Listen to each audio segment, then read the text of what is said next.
Samstöðinni.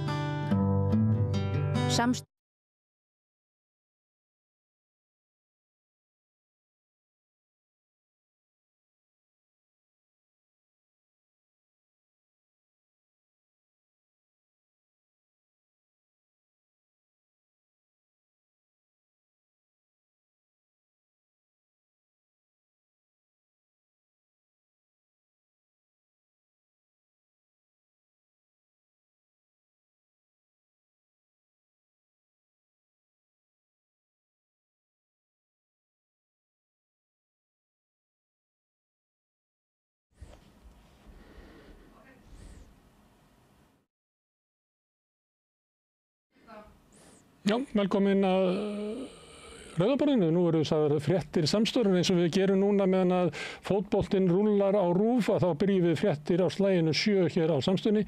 Reyndar ekki á slaginu 7 í kvöld, það var smá senkun en það kemur ekki að sök. Sigurjón Magnús og María Lilja eru hérna hjá mér.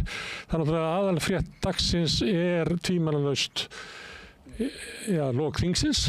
Þingið er farið heim. Við erum með hérna eina fyrirsögn sem er veiðigjaldsumræðunni lokið, það var kosið það í dag eftir smáveginn og það er Sigmundur Davíð segir að máli verði ríkisstjórnin falli, hafið trú á því? Ég þá kannski hinveginn að því að þeir dróa mikið í land. Já.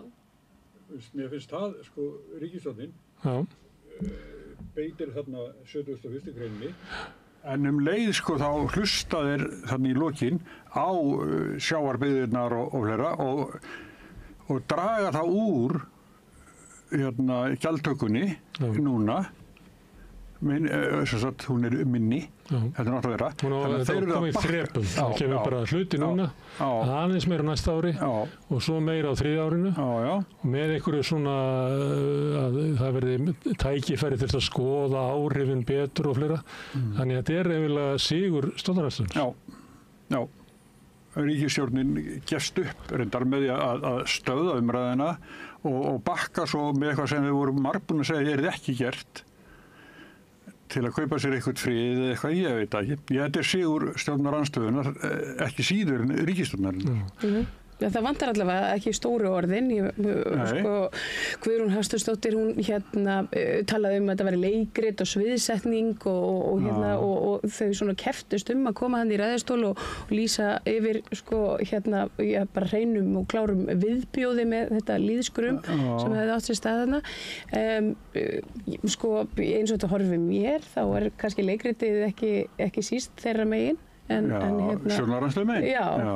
Það skipta máli ef það er beitt þessu kjarnorku ákvæði eins og það kallað er. Það slökkva umræðinni eftir 160 klukkutíma eða eitthvað. Hvað var það, margar ræður? Þú varst alltaf að telja það? Í annar umræði, þetta er samtalsverði vel yfir 3000 heldur.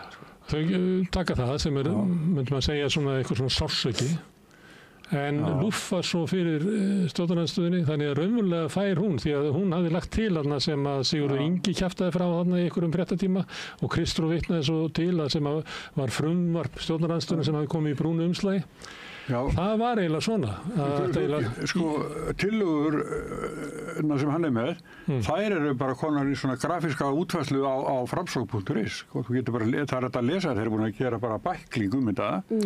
Þannig að mér finnst ríkisstjórnin hafi gefið á mikið eftir að því hún hafði það stóran hluta þjóðarinnar með sér. Og þannig að kannski er allir að tapa. Stjórnarandstaðan og sjóðin mest. Þetta er bara þingur saman út í leiðina bara. Sjóðin mest að hafa ekki þing sem ekki getur ágreitt. Já, við förum nú betur við það eftir hvaða afleiðingar þetta búið að hafa á önnum mál. Hefðu þið mátt bremsa þetta hraðar? Bara bæta þessu ákvæði þá hraðar fyrr. Það kemur seinna í þáttinn Ólafur Þór Harðarson sem er mikill talsmaður þess að þetta væri notað. Hann er búin að vera að tala í mörg ára þetta málþóf í íslenska þinginu. Ég held að hann sé talsmaður þess sem að þú ert að nefna að þetta hefur gert það miklu fyrr. Þá hefur kannski ekki þurft að gefa svona mikinn afslátt af svona upprunalega málinu sem lagt var fram. Þá er svigrúmið meira. Alveg eins og þegar bókun 35, við munum eitthvað málþófunu þar, að það var bara miðflokkurinn og örfáir fóru bara alltaf randlums, alltaf aftur og aftur og það var metið í málþófi þar til að þetta kom. Einhverjir lítill þingflokkur. Voru bara einir. Voru alltaf þarna eins og við varum bara í þingflokk og ég þakka Sigurjóni fyrirspurnina. Það er ótrúlega tekið. Herðu, næsta frétt, fjármálaáætlun samþykkt.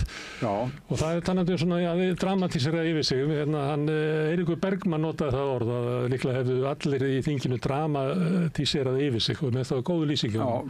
Þarna var verið að afgreiða fjármálaáætlun sem var nú eiginlega svona fyrir séð.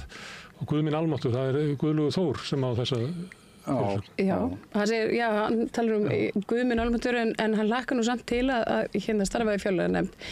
En hann viðrar samt þessar áhyggjur að þessi áætlun standist ekki, bara svona í ljósi þess að inn í henni eru ekki þessi fjárútlát í hernað eða sérst varnarmál. Þannig að það þurfur reynilega að vinna þetta upp á nýtt. Mér finnst að það sem ég sá þarna að formar og varaformaður Sjálfstæðisflokksins hafa mjög takmarkað þingreynslu. Guðlaugur Þór Þórðarson hefur mjög mikla og mér fannst hann, það sem hann var að tala þetta, mikið dýpra og benda á ákveðna punkta, mikið betur. Meinarðu að þetta hefði verið illa undirbúið og eitthvað svona? Já, hjá stjórnarandstöðinni. Hann var að benda á svoleiðis hluti að þetta hefði ekki verið Já. Hann var mikið í svona tæknilega, þetta hefði verið tækni, en hann er reyna að koma í svona út að þessi ríkisstjórn sé bara ekki, hún sé hálf vanhæf, Hún sé bara reynslulaus og undirbúið málin illa, þetta sé vanhugsað, með það vera svona hans taktík, Hann hjó betur frá sér heldur en hinn gerði. En er þetta ekki rétt sem hann er að segja með þessa landsframleiðslu? Hún sé ekki í varnarmálin hvað er þetta, 1,5% sem á að fara af vergri Það er fyrir 1935 Já, ok, þannig að þetta skiptir 2035 Já, þannig að það kemur í rauninni ekki að sök í þessari tilteknu skýrslu. Mér finnst eiginlega enginn vera svona sangjarn í umræðinu þarna niðri í þingi. Ég var ekki að segja það. Ég var að segja svona hann var beittastur. En af því að þú varst að tala þetta með reynsluleysi formanns formanns og varaformanns en þá var Guðrún Hafsteinsdóttir hitti Kristrúnu meðal annars á Sprengisandi og hefur verið mikið alveg frá föstudeginum þá hefur verið svona lína frá Valhöll að láta það líta þannig út að ástæðan fyrir þetta vandamál væri í þinginu væri að Kristrúnu Frostadóttir skorti bara forystuhæfileika hún væri, það vantaði ekki hana helvítis greindina eins og sagt og hún væri rosa klár, þetta væri dúks og eins og ofurgreint fólk þá hefur það enga þolinmæði fyrir öðru fólki og það var eiginlega hennar vandamála þess vegna kynni hún ekki að vera þarna að bera smjör á milli og þetta allt saman þeirri þarf að gera. Það er svolítið verið línan sem var bara send frá Morgunblaðinu og Valhöll og hún hefur sakað Kristrúnu dómgreindarskort og það var ástæðan fyrir þessu. Haldið þetta virki á þjóðina? Kristrún er mjög vinsæl, þannig að nei, eflust ekki. Eitthvað lítur að, já, ég veit það ekki, en þeir eru búin að hættir alveg svona Ingu Sæland og flokki fólksins og þeir eru bara farin í fóringja sjálfan. Það var bara sverta hana eins og mögulegt er. Og búin að fara í millitíðinni í Viðreisn, allt þetta tala skattahækkanir, að tala að veiðigjaldið væri bara enn eitt skattafrumvarpi frá Samfylkingunni og allt þetta. Þetta var allt inn í Viðreisn sem átti að láta Viðreisn gefast upp. Þannig að þeir voru mjög ákveðni í svona gagnrýni frá hægri á ríkisstjórnina sem var augljóslega í vonum að Viðreisn myndi einhvern veginn gefast upp. Kanntu annan, ég held að sé svo gott samband milli Þorgerðar Katrínar og Kristrúnar að það er ekkert einhver gulli eða einhver hreyfir ekkert því. En nú talar þetta þetta sé dómgreindabrestur hjá Kristrúnu hafi ekki brugðist við þessari orðræðu ráðherranna, Ingu Sæland og hans hvað heitir hann hérna, barnamálaráðherra? Guðmundur Ingi. Já, hann er 70 ári í dag held ég. Já, sem hann talaði um valdarán. Já. Ég meina, er þetta ekki ómikið móðgun ekki? Svo það sem að Inga segir hérna, að það verið friðsamleg hérna, stjórnarskipti í okkar heimsluta.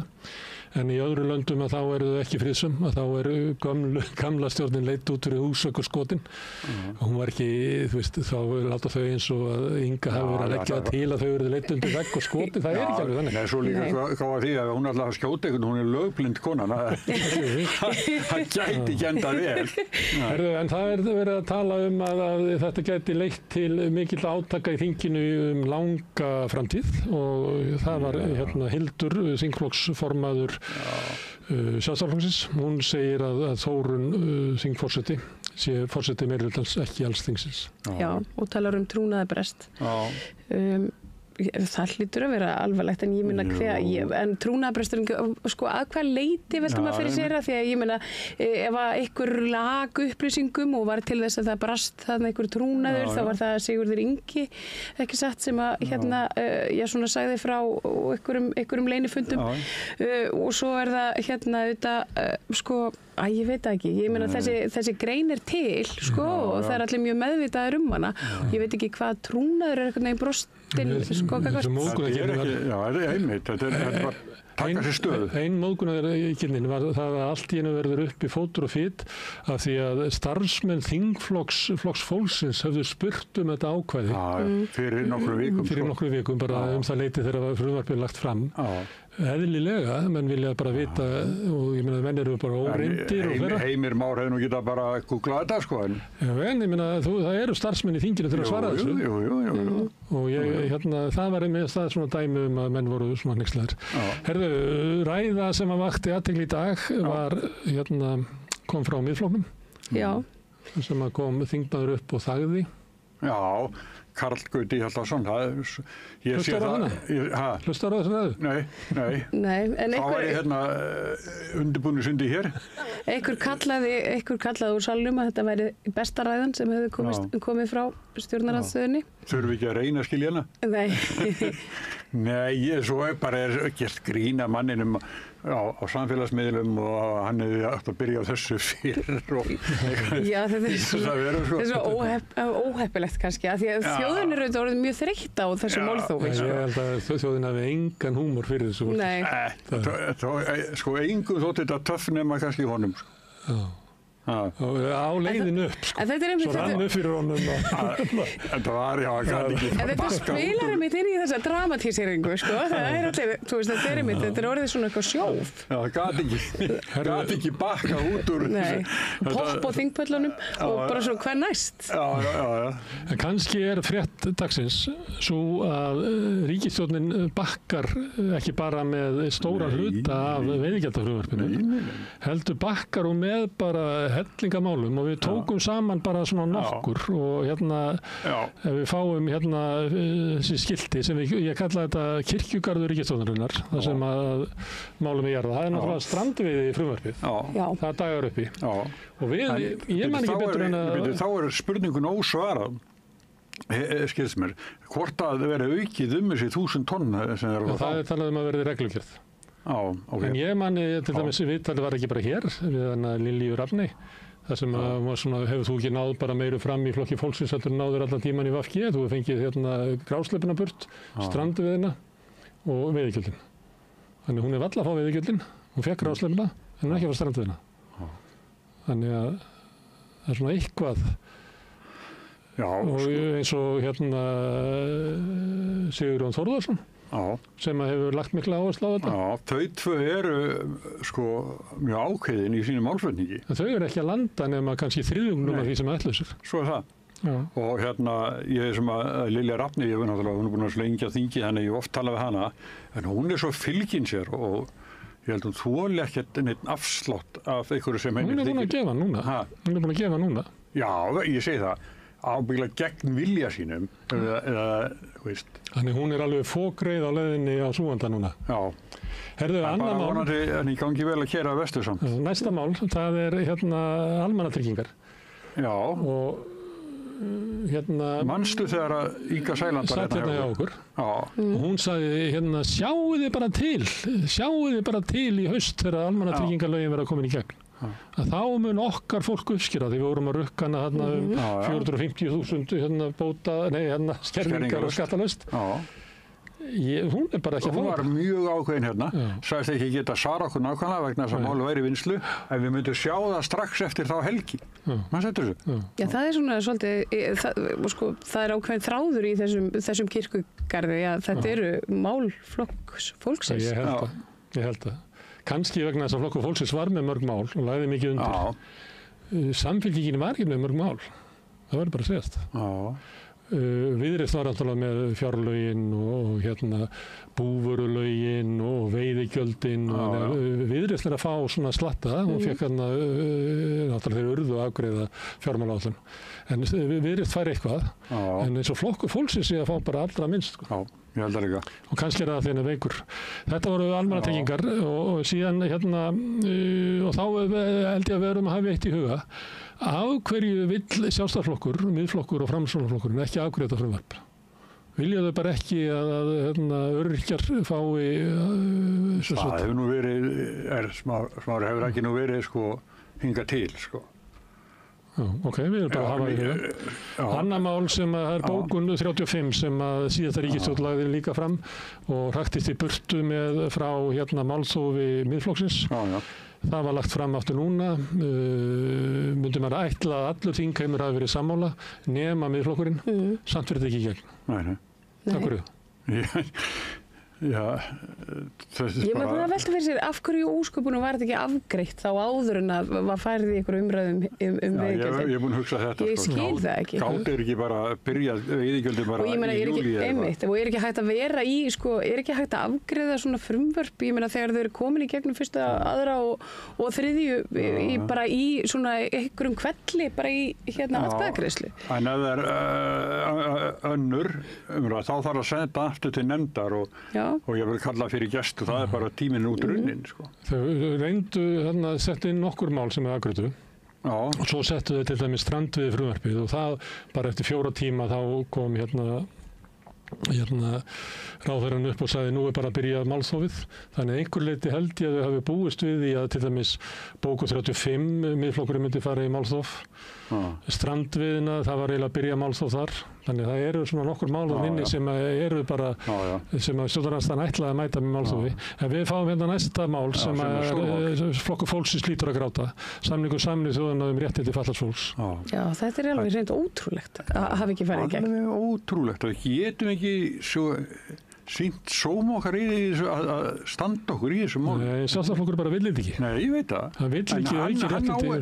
Hann var kosin út af sviðinu, en samt er hann að ráða bara mjög miklu. En við bara svona bussi frá því þá, hvers vegna í ósköpunum var þetta ekki lagt fyrir upphæfi þings og bara klára? Þetta er eitt af þeim málum sem að hefur bara staðið einhvern veginn og bara frammi fyrir þinginu í mörg ár. Ég man ekki í hvað skipt þetta er sem er lagt fram, Þetta er margsins búið að leggja þetta fram. Þannig að þetta er með nýrri ríkisstjórn eins og okkur lítist vel á hana svona allt önnur ásýnd, þetta er samt þekktur farvegur.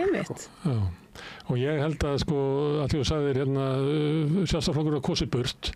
Sjálfstæðisflokkur lítur ekki svo á það. Hann var kannski kosið burt tímabundið en þeir sem við erum að vinna fyrir eiga að halda áfram að ráða.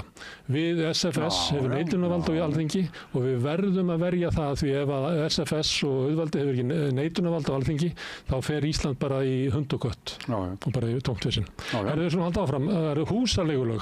Já, þú þekkir það. Já, þetta til dæmis held ég að Ragnar Þór hafi lagt áherslu á. Hann er að vinna með Ingu Sæland, þetta kemur frá Ingu Sæland, breyttu húsnæðismálum og þarna átti að koma inn smá réttabætur, ekki veigamiklar til leigjanda.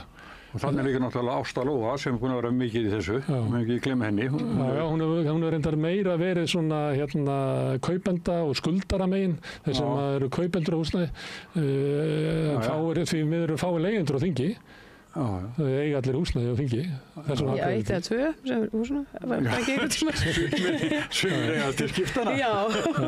Og ég man eftir að í síðustu ríkisstjórn, það var þetta var samþykkt í lífskjarasamningunum. að bæta aðeins réttindi leigjenda. Þetta var fellt að náði aldrei í gegn vegna andstöðu Sjálfstæðisflokksins. Ég man að Ásmundur Einar sagði eitt við mig, ég spurði hann hver var það sem stoppaði þetta, og bent hann á Guðlaug Þór, við hittust einhvers staðar. En núna ekki Guðlaug Þór, nú ekki Sjálfstæðisflokkurinn í ríkisstjórn. Af hverju þá geta náðu þessu í gegn? Sem loforð frá Guð má vita hvenær 2017 eða eitthvað.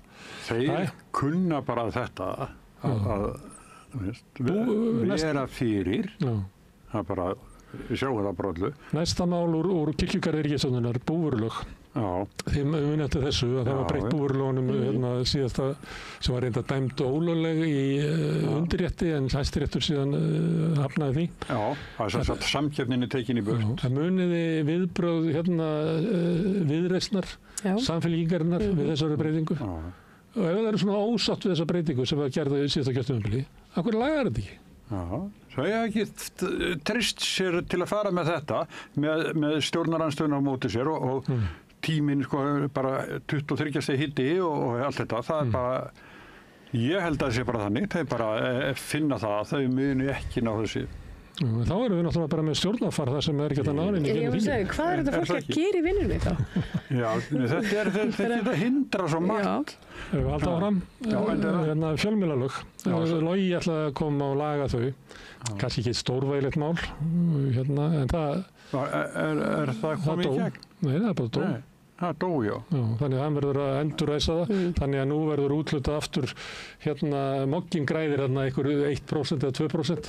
Það var hugmyndin á honum að hækka þakið af því að Morgunblaðið og Sýn hafa fengið meir en helmingin að þessu. Þannig að hugmyndin var að lækka aðeins hvað þessu stæðsti fær sem bara mjög til dæmis í takt við hvernig fjölmiðlar eru styrktir í Noregi. Það sem er meiri áhersla lögð á að styrkja númer 2 heldur en númer 1. Annað er sem tengist raforkuheildsölu, það er líka dó, þetta kemur frá honum Jóhanni Páli. Þetta er ekki málið þar sem er verið að tryggja almenningi hækkun á raforkuverði leiði til hækkuna til almennings. Það á að veist að vera í vinnslu. Þetta snýst það að ná aðeins hömlum á bara viltum, stjórnlausum og klikkuðum markaði í heildsölu raforku sem var einhvern veginn sett í gang með því að innleiða Evrópureglunar raforkusölu sem eru bara tóm vitleysa og verður að setja einhverju hömlur á. Þetta dó. Ef að taka meira? Já. Afturköllun alþjóðlegra verndar, þetta er mál sem að dómsmálaráðherrann lagði áherslu á. Já, hún er búin að tala mikið þetta og hún fer mikið á samskiptamiðlum, hún hefur gert núna undanfarið þar sem hún tala mikið um þetta. Ég meina, það er bara mjög margt að þessu. En þetta er eitt af þessum málum sem komst ekki í gegn, en maður hefði haldið því að þetta er talar inn í málflutning stjórnarandstöðunnar. Ég get alveg sagt að Miðflokkurinn ekki á móti þessu, Sjálfstæðisflokkurinn ekki á móti þessu og Framsókn ekki á móti þessu. Af hverju fer þetta þá ekki í gegn? Einmitt. Þau eru farin að tala gegn eigin samfæringu. Annað mál sem kemur, það er leigubíla. Við kannast við að það var breytt lögunum, Sigur Ingi gerði það og hann kvartar sjálfur yfir því að framkvæmdin hefur verið öðruvísi og til að ætla að fara að laga þetta. Allir flokkar sammála með að laga þetta. Lagt fram frumvarp. En það er ekki afgreitt. Nei. Akkur. Við erum alltaf að spyrja því, akkur. Af hverju? Annað mál sem... Þetta fólk þarf að tala svo mikið allt og það er bara árstíminn sem er komin og svona. Þetta er bara erfitt. Þetta er öllum að kenna. En þetta þegar maður er eitthvað í vinnu og maður er með hálfklárað hangandi verk, þá fer maður ekki í sumafrí. Það er nú bara þannig á vinnumarkaði.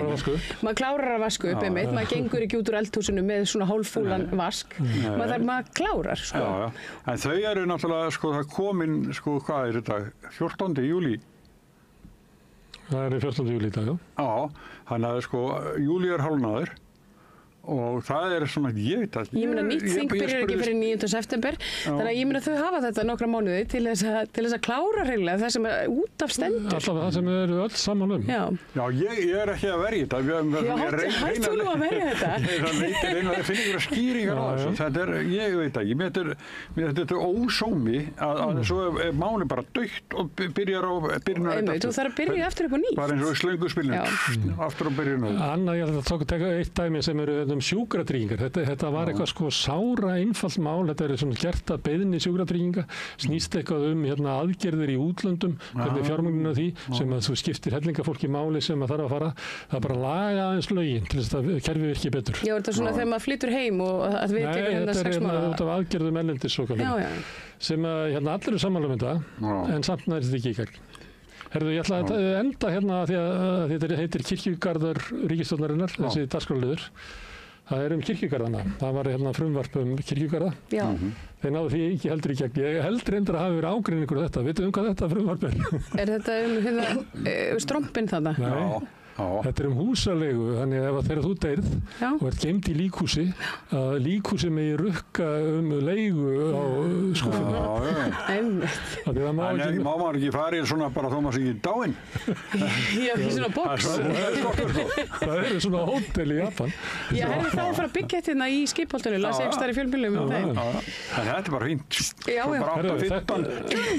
Þetta var hérna yfirferði yfir hérna Kirkjugarður ríkisstjórnarinnar, en raunverulega gætum við gert þetta aftur á morgun, því að ég tók bara svona, ég flytti bara aðeins rjóma því að þetta var alveg rosalegt að sjá þetta, hvað hérna einhver vinna sem að fyrir hvað er erfitt að koma ykkur í gegnum þingið og það hérna kannski eftir að ræða aðeins við hérna Ólaf Þ. Harðarson sem kemur hérna á eftir. Herðu, en það eru fréttir, það eru Úrsúla von þingforsetan líka, það er gott að fá þingforsetan í viðtal, við verðum að reyna það, hún geti skýrt út fyrir okkur. Ok, herðu, það eru fréttir, Úrsúla von der Leyen, hún er leiðin til landsins. Það voru mótmæli á Austurvelli í dag, mótmæli þessu. Og hvað erum við að gera hingað? Ég veit það ekki. Hún er hérna til þess að ræða eitthvað við hérna, hvað heitir það, svona björgunarsveitir og skoða viðbragðs eitthvað í Grindavík, en svo er hún að fara, og svo er eitthvað hernaðar, eitthvað svona varnar uppbyggingar samtals. Það verður að mótmæla henni vegna þess að hún hefur verið harðasti stuðningsmaður þjóðarmorðsins og Gaza. Já. Það verður bara að segja þessu. Hún er það. Og ég er alveg saman á því að mér finnst ekki að vera að bjóða svona fólki. Ég var að velta fyrir mig daginn þegar ég var eitthvað að hlusta á Stefán Einar sem er mikill stuðningsmaður þjóðarmorðs. Var eitthvað að belgja sig út og þess að er þetta í lagi sko. Og eins og því Morgunblaðið og svona kemur út til allra heimila sem er bara stuðningur á þjóðarmorði. Ég meina þetta er sko, það kemur á skuldadögum og einhvern daginn, svona alveg svo með Núrnberg réttarhöldin á sínum tíma, þá verða önnur eins og það verður annar eins uppgjör og ég meina þetta fólk skal þá bara standa þarna og svara. En sömuleyti finnst mér þetta uppgjör að byrja því. Mér finnst þetta annar svona tónn til dæmis bara í New York Times. Mér finnst hérna, það er hellingar svona liði hér og þar heimi sem hafa verið mjög hatrami sem er bara að snúa sér. Þess að þetta er óverjandi. Þetta ástand þarna í Palestínu er algjörlega óverjandi. Þetta er klára viðbjóður. Og skömm sé fólksins sem reynir að verja það. Herðu, það er hérna einn fyrirsögn. Segja að fagfólk í heilbrigðisþjónustu hafa varað við ástandinu árum saman. Þetta eru hérna formenn allra félaga. Já, hjúkrunarfræðinga og sjúkraliðana og lækna og ljósmæðra. Sem að, gjófu frá sér þessa samfélagi yfirlýsingu að bregðast við hérna skýrslu ríkisendurskoðandana. Það hefur verið svo, mórallinn hafi verið svona, flýtur menn ekki sekkur. Algjör kæruleysi, bara keyrt áfram og hérna svo er bara skipið sökkva núna. Og þá kalla þau eftir björgunarhringjum, en þetta er alveg galin staða sem þetta er í. Þetta er Helga Rósa Másdóttir, formaður Félags íslenska hjúkrunarfræðinga, Sandra B. Franks, formaður Sjúkraliðafélags Íslands, Steinunn Þórðardóttir, formaður Læknafélagsins og Unnur Berglind Friðriksdóttir, formaður Ljósmæðrafélagsins. Það er að koma hérna á morgun, það er tvær síðastnefndu og við ætlum að tala um þetta. Við höfum oft talað um þetta hérna við Rauðaborðið, við höfum fengið mikið fagstéttirnar til þess að greina svona ástandið og þetta er alveg rétt sem að segja, það er ekkert nýtt í þessari skýrslu Ríkisendurskoðunar sem ekki fyrir löngu komið fram. Enda sagði meiri segja sko landlæknir sem er náttúrulega læknir, heilbrigðisráðherra sem er fyrirverandi landlæknir, hún sagði við þurfum ekki að fá fleiri skýrslur. Herðu, mál sem hefur verið lengi gangandi í Írlandi, það er leita jarðneska leyfa 800 ungbarna í fjöldagrafreit á Írlandi. Þetta er, þið þekkið þetta mál? Já, þetta er hryllilegt. Hvað er það gamalt? Þetta er eiginlega svona seinni hluta síðustu aldar. Já, fyrr. Hælinu lokaði 61 og hérna. Þá voru þessast konur sem eru óléttar í hinnu kaþólska Írlandi að þær urðu bara að láta sig hverfa inn til einhverja svona heimila þar sem að þær fættu börnin. Stundu fóru þau síðan og skildu börnin eftir. Og þetta náttúrulega hryllileg meðferð á mæðrunum, en svo verður að koma betur ljós að sko, það virðist að hafa litið á börnin sem bara eitthvað hryllilegt sko.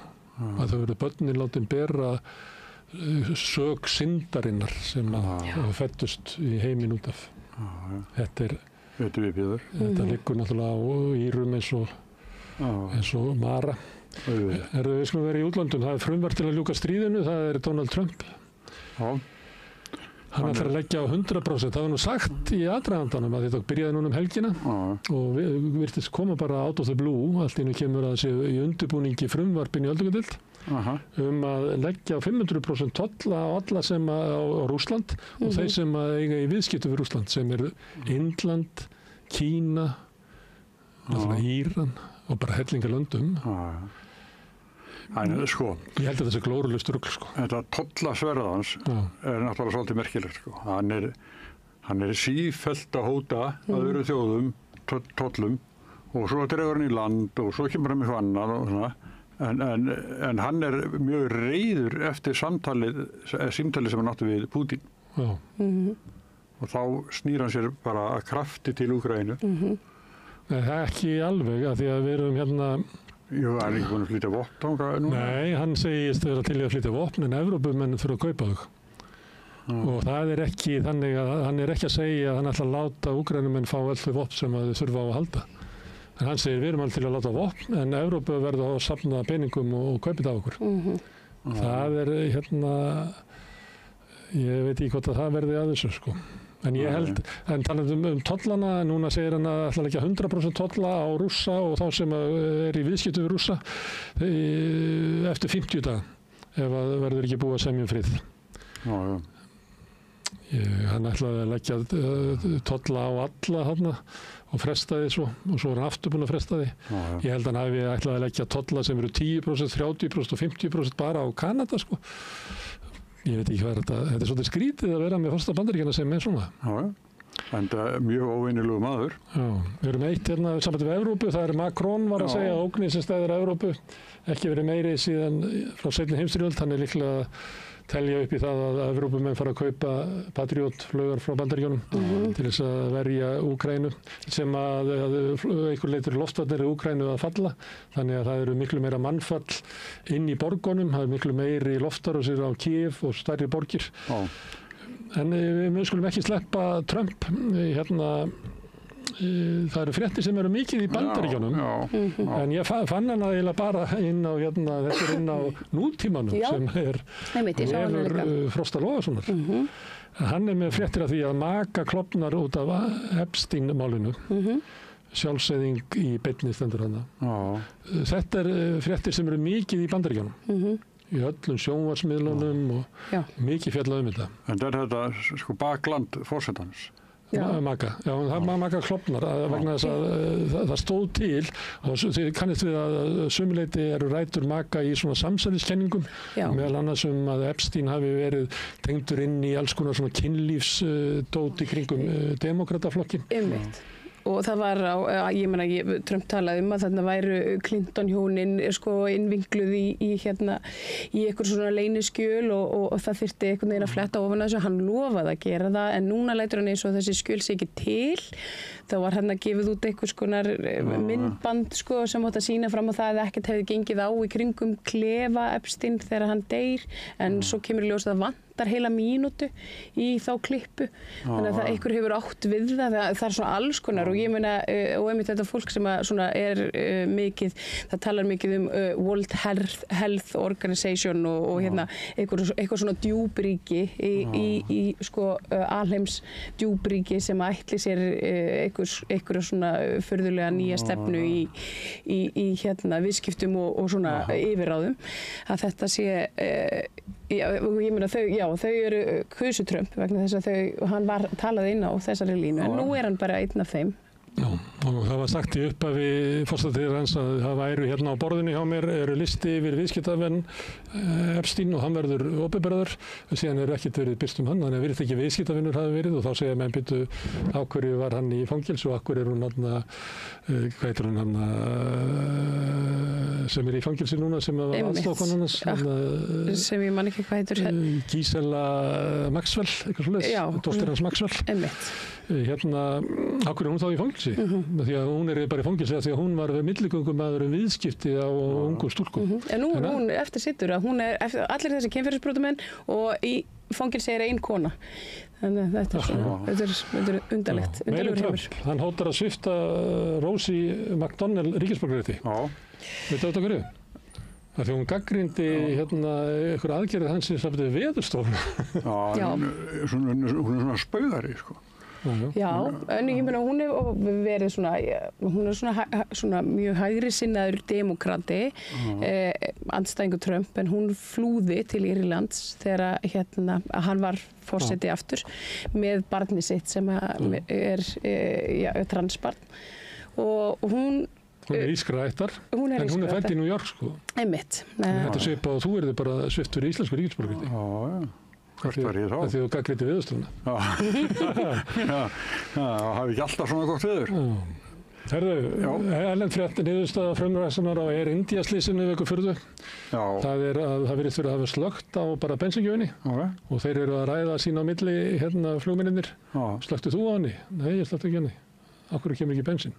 Og það svo hrapar vinn. Þetta er ótrúlega mál. Næsta mál er að Óskar Andes Bocanegra Flores, hann er íslensku ríkisborgari núna áðan, ásamt 49 öðrum. Já. Allir glaðir yfir þessu? Allir óbúrslega glaðir yfir þessu. Ég og einn vinn sem er í þessum hópi, það er bara mikil gleði. Hann vissi reyndar ekki af þessu sjálfur, ég hringdi og tilkynnt honum þetta.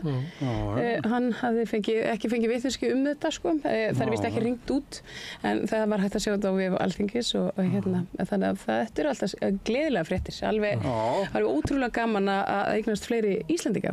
Ég kíkti á þetta því að ég haft áhuga og því að einn ákveðum að þau fái ríkisborgararétt, hann var ekki hann er fastur í einhverju hann getur ekki sannað því að hann fór í gegnum Írak frá Sýrlandi og þeir vilja fá sakavottorð frá Írak og þeir í Írak segja að við getum það ekki því að við erum ekki skráningum að maður hafi verið þannig hann fær ekki á ríkisborgararétt og ég hef sagt það áður að ég taldi saman veitingu ríkisborgararéttar á Íslandi og hinn á Norðurlöndunum og við veitum miklu færri ríkisborgararétt heldur en nokkuð annað miklu verið.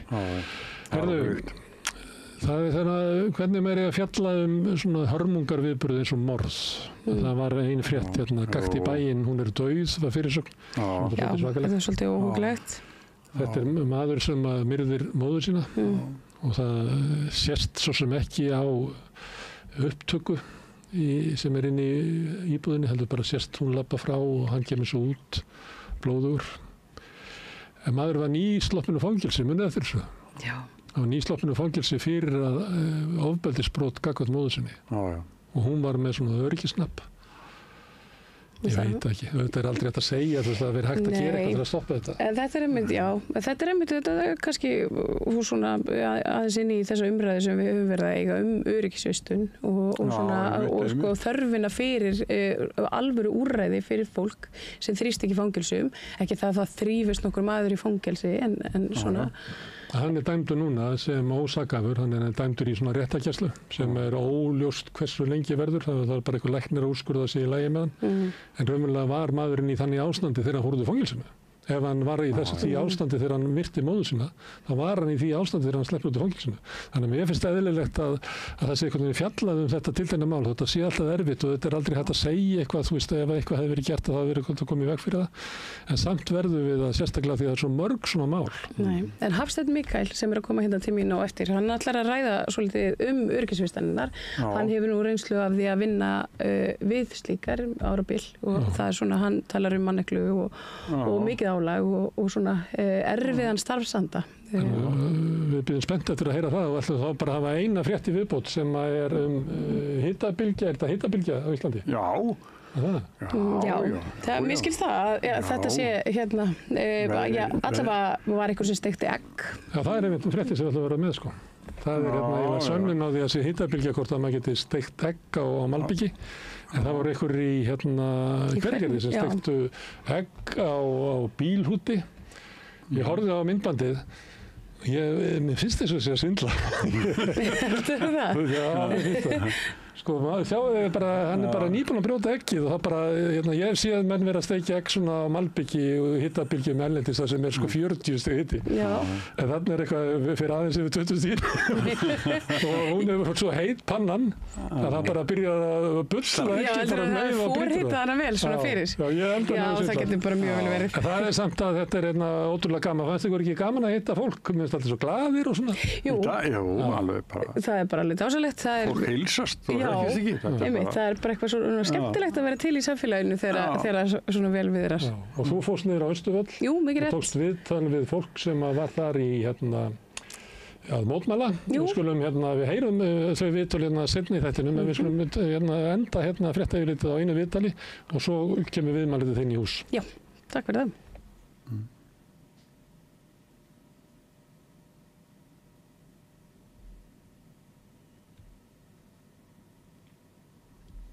Byrjaði ég að fá fullt nafn? Björk Vilhelmsdóttir. Af hverju ertu hérna í dag, Björk? Af því að ég vil ekki að Ursula von der Leyen sem að styðja Ísrael sé velkomin til Íslands. Í hvers umboði hún hér, veistu það? Íslenskra stjórnvalda og það ég mjög ósátt við því að ég búin að vera að styðja þessa ríkisstjórn eiginlega í flestu sem hún að gera, ánægð með stjórnvöld, en ég skil ekki af hverju að bjóða konu sem að opinberlega ítrekkar að styðja Ísrael þrátt fyrir að þjóðarmorð sé í gangi. Hvernig finnst þér hún styðja Ísrael, svona í orðum og gjörðum? Bæði með verkum og komið í veg fyrir það að Evrópusambandið stöðvi vopnasendingar til Ísraels. Já, og það er margmenni hérna í dag. Áttirðu von á að kæmi svona margir? Ég átti von á jafnvel fleira fólki. Það búið að vera gríðarlega athygli allar á samfélagsmiðlum á þessu, en ég er samt bara ánægð á besta degi sumarsins þá séu svona margir. Mjög ánægð. Takk fyrir þetta. Takk.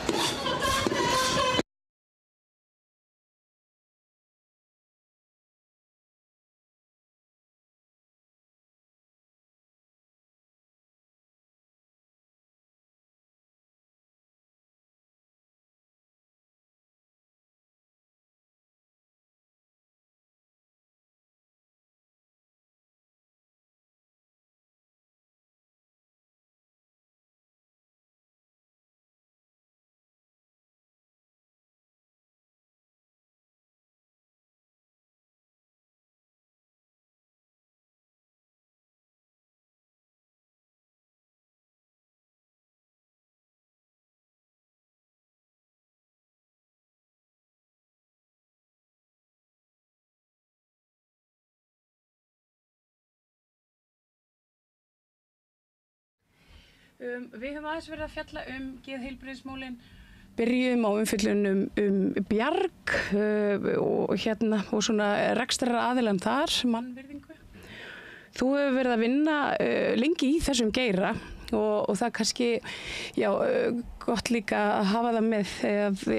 Það voru fréttir í dag af einmitt mjög þungu máli þar sem að maður er dæmdur í öryggisvistun. Það voru stuðandi fyrirsagnir einmitt þar sem að voru svona vitnað í hann og svona þetta svona iðrunarleysi sem hann sýnir og maður velti fyrir sér hvort að hann lendi einmitt á réttum stað. Þetta var maður sem var nýkominn úr fangelsi fyrir ofbeldisbrot gegn móður sinni. Hann kemur heim, myrðir hana og nú á að senda hann aftur eitthvert. Þú eins og ég segi, hefur starfað lengi í þessum málum. Hvernig horfir þetta við þér? Ég meina, þurfum við ekki að fara að fjölga þessum úrræðum? Jú, ég að gera eitt gott úrræði sem að eru fyrir þess að þingri einstaklinga. Ég meina, einstaklingar eru mjög svona mismunandi í þessum málum. Ég held að þetta fer voðalega mikið eftir bara hverjum einum, hvernig þú veist til text og hvaða þarfir hann hefur. og svo þetta náttúrulega bara einstaklingar, personur. En þetta málaflokkur sem að hefur kannski setið svona svolítið á hakanum og hefur oft verið gagnrýndur en þú varst að vinna eins og ég sagði hjá þessi fyrirtæki Mannvirðingu þar sem að var, það var mikið álag, það ekki rétt hjá mér? Já, það náttúrulega mjög mikið álag, svona þetta er svolítið spennað sem fylgir þessu starfi og það reynir á, það er lúmst álag. Og fyrir utan það að sinna vaktarstarfi, það er náttúrulega enn eitt. Og þannig að þetta ég myndi segja að þetta væri býsna erfitt starf að svona sinna svo vel farið. Og mér finnst svona aðbúnaður í kringum starffólk ekki vera nægilegur. Bara vera til þess að vakta þeirra heilsu og svona vera að fylgjast með bara hvar starffólk er statt. Hverju sinni. Að hvað leyti myndur vilja og sérðu fyrir þér að væri hægt að gera betur í þeim málum? Já, það verður náttúrulega bara með auka kannski, heilsufarslegan aðbúnað og svona, og hafa einhverju umsjónum með þessu. Ekki vera að keyra fólk út í endalausum aukavöktum og þar fram eftir göttunum.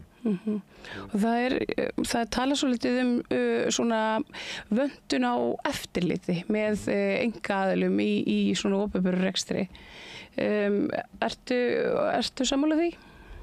Já, ég meina það er allt eftirlit ég meina ég sé ekki drangt við það að hafa einhver eftirlit í gangi. Ég meina það þurfa allir eftirlit sem að sinna einhverjum alvöru störfum og já, mínum mati er þetta svona fólk óttast að vera með einhvern yfir sér, en ég held að þetta sé ekki þannig, ég held að þetta sé bara mjög svona ákveður lágmarks, svona, að þetta sé í einhver algjör lágmarki, en þó eftirlit og að vera að kanna hvað fólk að gera og hver framþróunin og hvert þau að stefna með þessu öllu.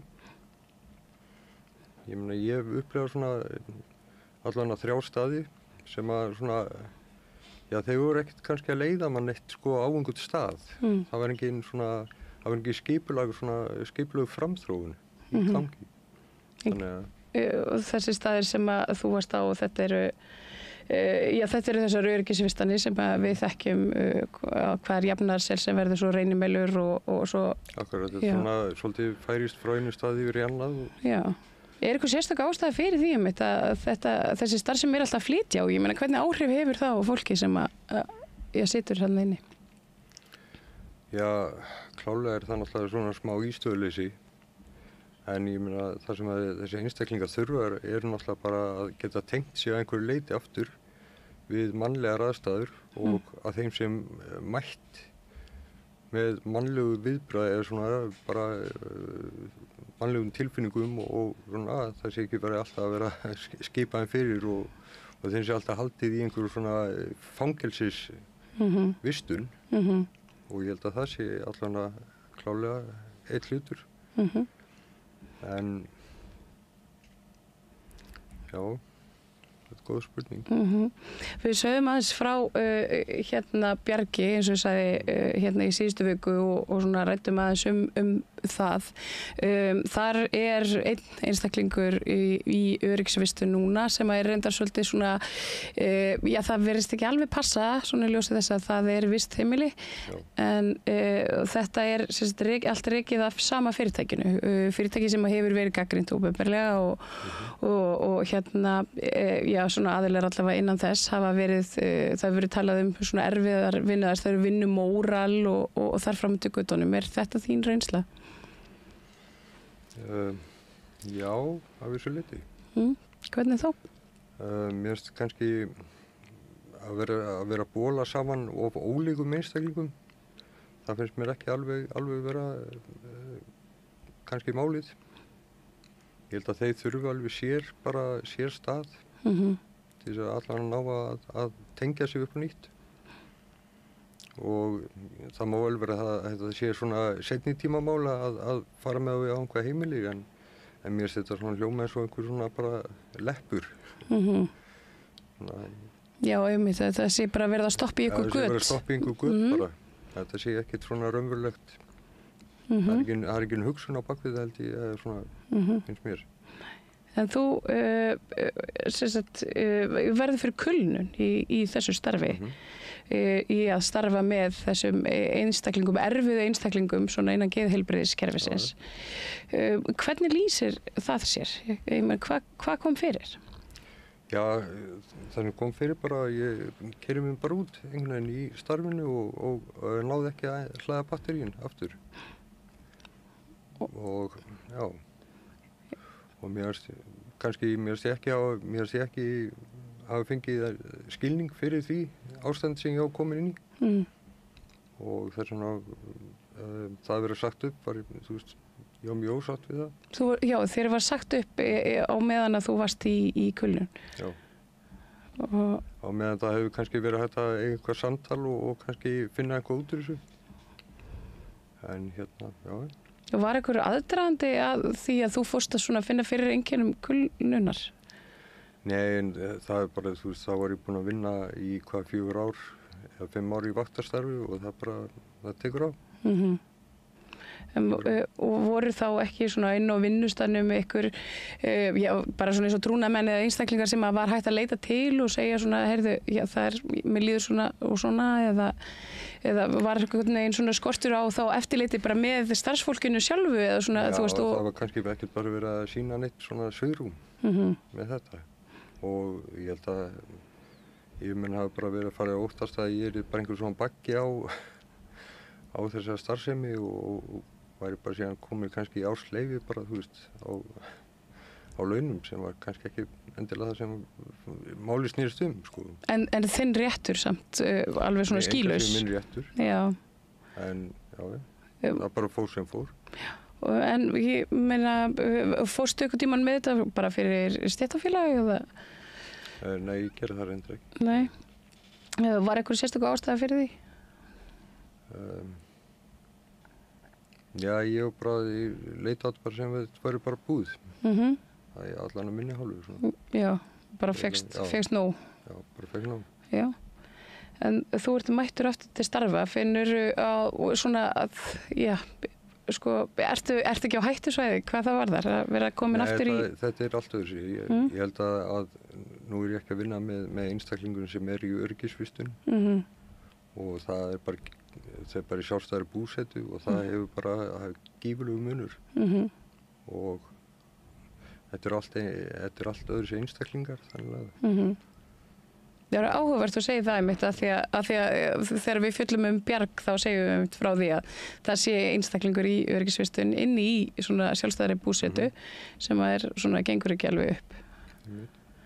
En segð mér hérna Hafsteinn, svona aðeins meira svona kannski frá reynsluðinni af mannvirðingu, þessu fyrirtæki sem að virðist ég sjá bróðurpart þessara öryggisgæslna sem að eru núna allavega í gangi. Sko, hvernig samskiptum áttu þið?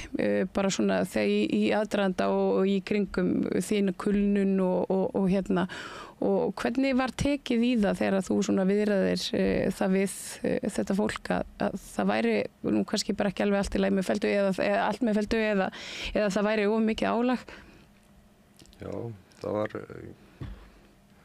hvernig það tekið ég? Já, kannski ekkert allt og vel sko. Nei. Og það hafi verið bara svona að kannski hef ég átt að bera þetta upp fyrr, ég veit það ekki. Það er margir sem að ég hef rætt við tala svona eitrað vinnustaðamenningu. Já. Kannast eitthvað við það? Já, ég kannast alveg við það. Það hefur alveg verið, það hafa alveg komið tímabil, en það er samt mjög dásanlegt fólk sem vinnur í þessum vistunum og ég myndi segja að það væri starfsfólki sem knýr áfram starfsemi algjörlega. Já, þetta er... Og þeirra samheldni og þeirra svona bara daglegu rútínur með einstaklingum. Já, þetta er mikið hugsun á fólk. Já, og bara, þú veist, það er gott aðeilsfæri og mentað oft. Og já. Og svona hefur unnið lengi í þessum geira. Já. En hvað finnst þér svona persónulega svona útvistanir í heilbrigðisþjónustu? Já, ég veit ekki. Finnurðu, hefurðu verið að vinna svona fyrir því opinbera og svo ertu með samanburð Já, samanburður, nei, ég nú ekkert svo mikinn samanburð. Í raun og veru byrjaði ég náttúrulega að vinna hjá Reykjavíkurborg. Það var vistun á vegum Reykjavíkurborgar og svo fluttist það yfir til ríkisins og þaðan fer það yfir í einkageirann. Þannig að ég veit ekki, þú veist, ég hef ekki unni á stofnun. Nei, en greindur svona, þegar þetta gerist, greinur þá eitthvað svona mun í þjónustu eða gæðum þjónustu eða bara starfsanda eða? Já, mér fannst hann dala svolítið og eiginlega bara, já, ég myndi segja það. Þannig að, já, þetta var svona, og alveg svona tilfinnanlega bara á vinnustænum eða bara eitthvað svona sem þú greindir? Já, ég held að það hafi ekki bara ríkt nú mikið traust bara til stjórnenda, svona til að segja. En hvað myndið þú vilja sjá betur fara svona í þessum geira? Já, það er góð spurning. Ég er ekki fagleg menntaður, en bara svona sem starfsmaður á plani? Mér finnst margt alveg ábótamann, eins og bara mannvirðing, almennt. Og líka svona heilsufarslegar úrbætur. Það er ekkert verið að vinna með einstaklingin, byggja hann upp. Það er ekki verið ég myndi ekki segja að verið að sjá til þess að hann næri sig eins og hann ætti að gera í þessar aðstöðu og ná geðheilbrigði aftur. Og mér finnst vera að vissu leyti svona bara smá uppgjöf. Þegar hlutin eru komin á þennan stað, þá finnst mér þetta ekki einhvern veginn vera að skila sig eins og Nei. Og þess vegna held ég að innra eftirlit og svona að það sé mjög nauðsynlegt til þess að mæla framþróun á einstaklingum og annað. Já, svona skilgreining á svona öryggisvistunum einmitt þessi að fólk sem að þrífst ekki eða er ekki talið að muni svona læra neitt innan gæsalappa af venjulegri fangelsisvist fært inn í öryggisvistun og þá á að vera ákveðu utanumhald og þá að svona að hlúa að ákveðnum hlutum og svona einmitt í uppbyggingu í átt að einhverjum bata þannig að fólk svona skilir sér út í samfélagið á einhverjum tímpúnti sem betri manneskjur. Þetta er svona uppferð betrunarvist svolítið og einstaklingsmiðuð en þú hefur ekki orðið var við að þetta sé einmitt mjög einstaklingsmiðað þetta sé... Ég hef alveg séð framþróun hjá einstaklingi og mjög undraverðan hátt en þetta er mjög langur vegur til að segja að fara aftur inn í samfélagið og vera komin á þennan stað þannig að já. Já, en þið finnst ekki kannski að þessi úrræði sem til eru núna, þau séu beint svona, þau séu í rauninni ekki alveg að uppfylla þetta hlutverk sitt gagnvart þessu fólki, þetta sé meira svona eins og geymsla? Já, ég hef það á tilfinningunni. Já. Já, þú bara svo, þú sagðir, þú hefur verið að vinna í þessu geira mörg ár? Já, núna næstu í 5 ár. Já, og finnst þeirra, finnst þér hlutirnir hafa, greinur ykkur breytingu eða finnur fyrir áhugaleysi til dæmis stjórnvalda? Já, nú þekki ég það bara ekki, nú vel. Nei. En, já, mér finnst þetta bara verið svo að það sé alltaf verið að bólis út í horni eða til hlíðar og það er ekki verið að takast á. Eða þú veist, það er ekki verið að mæla hvað þarf þetta fólk, hvað raunverulega getur við gerst fyrir. Þú veist, ég meina að vera dæmdur inn í eitthvað úrræði sem er bara með x tíma yfir sér, þú veist, það segir mann svo lítið. Já. Og það geti verið 20 ár, geti verið 10 ár, geti verið nokkru mánuði, maður veit ekki. Þegar fólk er einmitt dæmtir í svona úrræði og það er einmitt rekið af einkaaðilum sem eru, sumir segja kannski fjársveltir og þurfi svona að skera við nögl í allri þjónustu og hafa kannski svona aðeins meira vald til þess og keyra þar að leiðandi svona undirmannað. Við tölum, ég talaði í fréttinni sem við sögðum frá Bjargi að þar var manneskja búin að vera á vakt í 32 klukkustundir og það var ekki einsdæmi. Hvers konar áhrif hefur þetta til dæmis bara á líf bæði skjólstæðinga og svo þeirra sem eru að vinna á þessum stöðum? Þetta er bara algjörlega óásættanlegar aðstæður því að þannig að þú bara fann að brjóta þinn hvíldatíma í starfi og bara kolólulegt. Þetta mjög ófaglegt að þetta sé að koma upp á. Já. Hefur þú unnið svona langa vakt? Hef ég? Nei, ekki svona langa. Getur maður unnið svona langa vakt? Það svona heila spurningin. Þetta er ansi mikið. 1,5 sólarhringur bara í vinnunni. Já, þú ert alltaf komin vel út í horn og hefur ekki mikið val. Þú ert að vinna svona tvöfalda vakt. En þú ert myndlistarmaður. Já. Hvað þegar maður í kulnun, því að nú oft talað um kulnun sem svona ákveðna endastöð og fólk lendir vegg og okkur svona. Hvernig það með svona, ertu ennþá frjór sem listamaður? Já, ég myndi segja það. Já? Ég ætti nú eitthvað eftir, sko. Já, þannig að kulnunin, þú kældist ekki í sköpunargleðinni? Nei, þetta sem betur, sko, þetta eru 2 heimar. En engar síður helst þetta í hendur því að mann alltaf þetta bitnar á manni líkamlega, þú veist að lendi í svona hálfgerðu kulnuna ástandi. En já, nei, ég hugsa að hafa bara alltaf styrkt mig að sinna myndlist. Notarðu eitthvað myndlistina svona með þínum skjólstæðingum? Er þetta eitthvað svona sem þú nærð að grípa til svona eða væri það jafnvel æskilegt að svona þínir hæfileikar á því sviði myndu nýtast betur? Ég var ráðinn inn sem skapandi einstaklingur. Já. Og það einhvern veginn komst aldrei á koppinn. Nú? Það var bara aðstæður og annað sem að bara leyfði það ekki. Nú? Þú veist, það var alltaf mikið verið að passa allt væri, þú veist, að öryggi alltaf á einhvern veginn ofan á Og hvað leiti þá? Bara, ég meina, maður á erfitt með að sjá fyrir sér um þetta. Þetta þarf tíma, þetta þarf rými, þetta þarf skuldbindingu. Þannig að hún var bara ekki, þú veist, bara áhugin var ekki til staðar, myndi ég segja. Hjá stjórnendum þá? Og þú ert þá að tala um mannvirðingu? Ég ekkert að tala um endilega mannvirðingu, bara svona almennt, það sem ég hef kynnst í gegnum þessar öryggisvistanir. Já. Og þetta einmitt eitthvað sem við treystum á í rauninni að sé þjónusta fyrir þá aðila sem eru í öryggisvistun að þeir fái þarna einmitt einhvers konar útrás fyrir sköpunargleðina og með henni nái að svona koma sér aftur á stað og virkja heilan í góðar áttir en það sé ekki verið að gera þetta. Nei, þetta er náttúrulega bara það sem að vanta svolítið hérna hjá okkur sko að gefa skapandi iðju bara meira vægi. Það er náttúrulega verið að vinna með fólk sem geðfallanir og það er að skapa og það er að gera ýmislegt. En það er líka þeirra, þú veist, það er það sem að styrkja það líka. Mest, myndi ég segja. Hafsteinn Mikael Guðmundsson, þakka kærlega fyrir að koma hérna og gefa okkur svona aðeins innsýn svona starfsmannsplani inn í heim svona, hvað við segja, geðfatlaðra og þeirra sem eru í öryggisvistunum.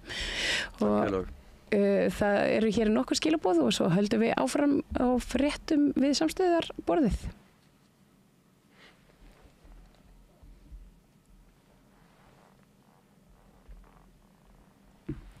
Bókvistun býður upp á alhliða bókhaldsþjónustu fyrir einstaklinga og fyrirtæki. Við byggjum á reynslu, faglegum og traustum vinnubrögðum. Bókvistun, alhliða bókhaldsþjónusta, Bæjarhrauni 2, Hafnarfirði. Samlokubrauð, maltbrauð, tékkneskt-brauð, súrdeigsbrauð, brauð ársins, Bernhöfts bakari, íslenskt handverk síðan 1834. Ertu á leið heim úr vinnu? Stilltu á FM 89,1. Fortíðin var aldrei, hún aðeins er. Einkasýning Larissu Sansúr hjá Listasafni Reykjanesbæjar, opið alla daga nema mánudaga til og með 17. ágúst, Listasafn Reykjanesbæjar. Húnavellir, fullkominn staður fyrir fjölskylduna. Ertu á leið norður? Húnavellir er fullkominn staður fyrir fjölskylduna. Tjaldsvæði með rafmagni, gistiheimili, sundlaug og heitur pottur, líkamsrækt, leiksvæði fyrir börn, sparkvöllur, veiði í Svínavatni, rafmagn, hjólaleiga, morgunverðarhlaðborð, kvöldverðarhlaðborð fyrir hóp og húsbílar eru velkomnir. Hópatilboð í boði fyrir ættarmót, stórafmæli, fjölskyldu og vinafögnuði. Allar upplýsingar á hunavellir.is og í síma 861 23 19. hunavellir.is.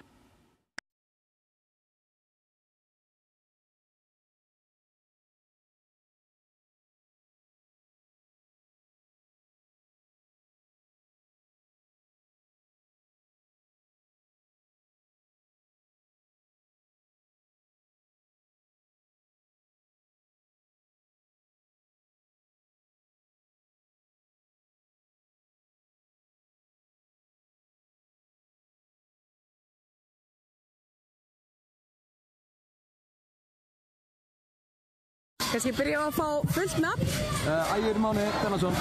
Hvers vegna ertu hér í dag, Ægir Máni? Ég veit bara ekki að bara fólk sem er meðsegt í þjóðarmorði ekki að koma á landið og við erum meðsegt með að hleypa fólkinu í landið. Heldurðu að svona mótmæli skilir ykkur, er ykkur að inni að hlusta? Já, ég sá nokkra vera lítið út í glugga, eitthvað svona að fela sig á bak við gardinuna og það er svona þema. Einhver myndi segja að það væri gott að fá hann eitthvað til lands til þess að viðra ákveðin sjónarmið við hann, ertu ósammála því? Já, ég er bara, Evrópusambandið er bara fucking giltið upp yfir haus í þessu dæmi og það er bara mjög ströng sönnunargögn fyrir því og það er svo fáránlegt að við séum bara yfir höfuð að ræða Evrópusambandið að gangin í það þegar að við ættum í rauninni að vera hvað getur Evrópa gert fyrir okkur, við ættum að vera að nota eitthvað svona leeway til þess að koma, ef það er málið, því að við viljum ekki ganga inn í Evrópusambandið sem er meðsegt í þjóðarmorði. Það er mín skoðun. Og ef þú hef fengið tækifæri til þess að tala við Úrsúlu bara beint í dag, hvað myndir þú segja við hana? Bara fucking murderer. Takk hérlega fyrir þetta.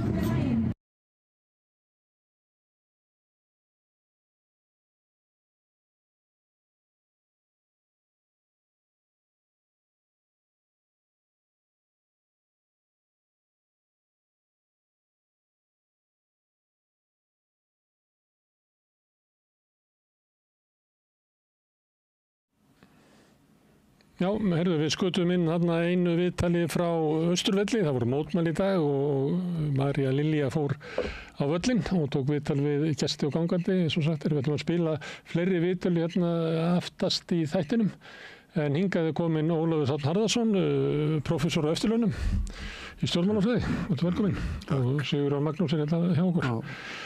Heyrðu, það er þingið að fara heim. Já, já. Við vorum að segja að stjórnarandstaðan hafi eiginlega unnið þetta. Já. Hvað finnst þér það? Mér finnst það svona frekar skrítinkenning. Sko það sem að, eins og ég horfi á þetta, þá er náttúrulega mestu tíðindin á þessu þingvetri er að 70.000 Kannski byrja á að fá fullt nafn að hætta umræðu, henni var beitt. Ef við skoðum frumvörp, nú er málþóf náttúrulega ekki nýtt í Íslandssögunni og harkalegar deilur í þinginu eru heldur ekkert nýjar. Illiðin sem að núna hafa gengið á milli manna, að þau blikna nú bara við illirðunum sem voru notuð hér á fyrri hluta 20. aldarinnar. En þau eru kannski samt með meira móti. Hins vegar þá er það þannig að við lítum á, ég held að það séu 5 mál sem að, þar sem málþófið hefur farið yfir 100 klukkutíma og í öllum þeim málum fram að veiðigjaldinu þá lauk því málþófi með því að málþófsmennirnir gáfust bara upp og málin fóru í atkvæðagreiðslu og þau voru öll samþykkt. Síðast gerðist þetta með þriðja orkupakkan sem var að vísu ekki afgreitt fyrir sumarfrí en sett á svona stubb og afgreitt í lok ágúst og byrjun september. Núna hins vegar stemdi í það að það leit út fyrir það að stjórnarandstaðan ætlaði bara að tala endalaust sem að þýddi auðvitað þá það að málið yrði talað út úr þinginu. Þannig að þá stendur stjórnin frammi fyrir þeim kostum, annarkvort að sætta sig við það og sætta sig við það að stjórnarandstaðan hafi í rauninni synjunarvald einstök lagafrumvörp og hinn kosturinn sem stjórnin stóð frammi fyrir var einfaldlega að setja málið, eða sem sé beita 71. greininni og setja málið í atkvæðagreiðslu og það var á endanum það sem hún gerði og ég hafði nú satt að segja búist við því alveg frá því að þetta mál kom fram og það svona benti margt til þess að þetta yrði langt mál þó að þetta gæti mjög vel endað á þennan hátt. Þannig að í rauninni lít ég svo á að þegar upp staðið að ef það var markmið stjórnarandstöðunar að koma í veg fyrir að frumvarpið yrði samþykkt og koma því bara inn aftur í að stjórnin kemur með nýtt og endurbætt eins og þeir segja frumvarp í haust að þá tapaði stjórnarandstaðan því máli og stjórnin sýndi fram á það að hún ætlar ekki að þola það að stjórnarandstaðan hafi neitunarvald einstök frumvörp. Það voru að vísu gerðar einhverjar breytingar á veiðigjaldafrumvarpinu. Seinkað upptakan á gjaldinu? Voru einhverjar frestanir og ég skal ekkert meta það hvort að þetta hafi verið meiri háttar eða minni háttar breytingar. Stjórnarandstaðan hins vegar mata greinlega þannig að þetta væru breytingar sem skiptu mjög litlu máli. En fyrir mér meginatriðið það að stjórnin kom frumvarpinu fyrir rest í gegn. Þessi grein var virkuð og ég held að það geti haft jafn mikil áhrif eins og það hafði áhrif á íslenska stjórnskipun þegar Ólafur Ragnar virkjaði synjunarvaldið sem hafði verið dauður bókstafur þá reyndar frá upphafi lýðveldisins. Það uppáhaldskenningin okkar hérna við Rauðaborðið að þegar þetta verður gert að þá verður bara nýr raunveruleiki. Ég þeirra skoðunar að það sé mjög líklegt. Það að vísu stjórnarandstaðan var náttúrulega mjög harðskeytt í dag og mér fannst það mjög skiljanlegt. Þeir eru búin að tala í 160 klukkustundir til að reyna að drepa málið og svo mistekst að drepa málið. Það mjög eðlilegt að menn séu reiðir og sárir. En hins vegar þetta grundvallarbreyting að eins og ég hef orðað einhvers staðar nú búið að fremja glæpinn. Og þá það eins og Smári segir, þá erum við í rauninni komin í nýtt ástand þar sem menn verði í rauninni bara að setjast niður og svona átta sig á því hvernig þeir vilja haga þingstörfunum og þingsköpunum. Samt Ólafur, ef við tökum bara veiðigjöldin, þá fær eftir að þeinu svokallaða kjarnorku ákvæði hefur verið beitt sem á að vera bara einn endalok á stríðinu. Eftir sem áður þá fer ríkisstjórnin og semur við stjórnarandstöðuna mildari útgáfu. Við getum deilt það hversu mikið. En í leiðinni að þá ýmis mál sem að ríkisstjórnin hefur lagt mikla áherslu á sem ná ekki í gegn. Það strandveiði sem að Flokkur fólksins lagði mikla áherslu á. Breytingar á almannatryggingum sem Flokkur fólksins lagði mikla áherslu á. Samningur Sameinuðu þjóðanna réttindi fatlaðs fólks sem að Flokkur fólksins lagði mikla áherslu á. Húsaleigulög sem að ég líka svona Ragnar Þór og Flokkur fólksins lagði mikla áherslu á. Það þarna bókun 35 sem ég býst við að Viðreisn hafi lagt mikla áherslu á. Það eru búvörulögin, leiðréttinga og vitlausum lögum frá síðasta. Ég meina ekki það sem nær inn og ég getum haldið áfram, við fórum yfir þetta hérna, að kannski þegar upp staðið og horfir á allt sem var lagt af stað með frá ríkisstjórninni, að þá vinnur stjórnarandstaðan raunverulega bara ákveðin sigur og með heyrist tónninn á þeim núna í staðin fyrir að vera að leggja áherslu á veiðigjöldin að segja, þessi ríkisstjórnin bara einhver fram. Já, hún getur náttúrulega stjórnarandstaðan, það getur sagt það, en auðvitað það þannig að þegar það kemur upp staða eins og þessi í veiðigjaldamálinu og stjórnin ákveður að hún vilji gera það svona hafa það sem prófstein á það hvort að hún komi málum fram eða ekki, þá gefur það náttúrulega augaleið að ef að það leiðir til þess að það verður málþóf sem að stendur í heilar 4 vinnuvikur að þá gera menn auðvitað ekki annað á meðan.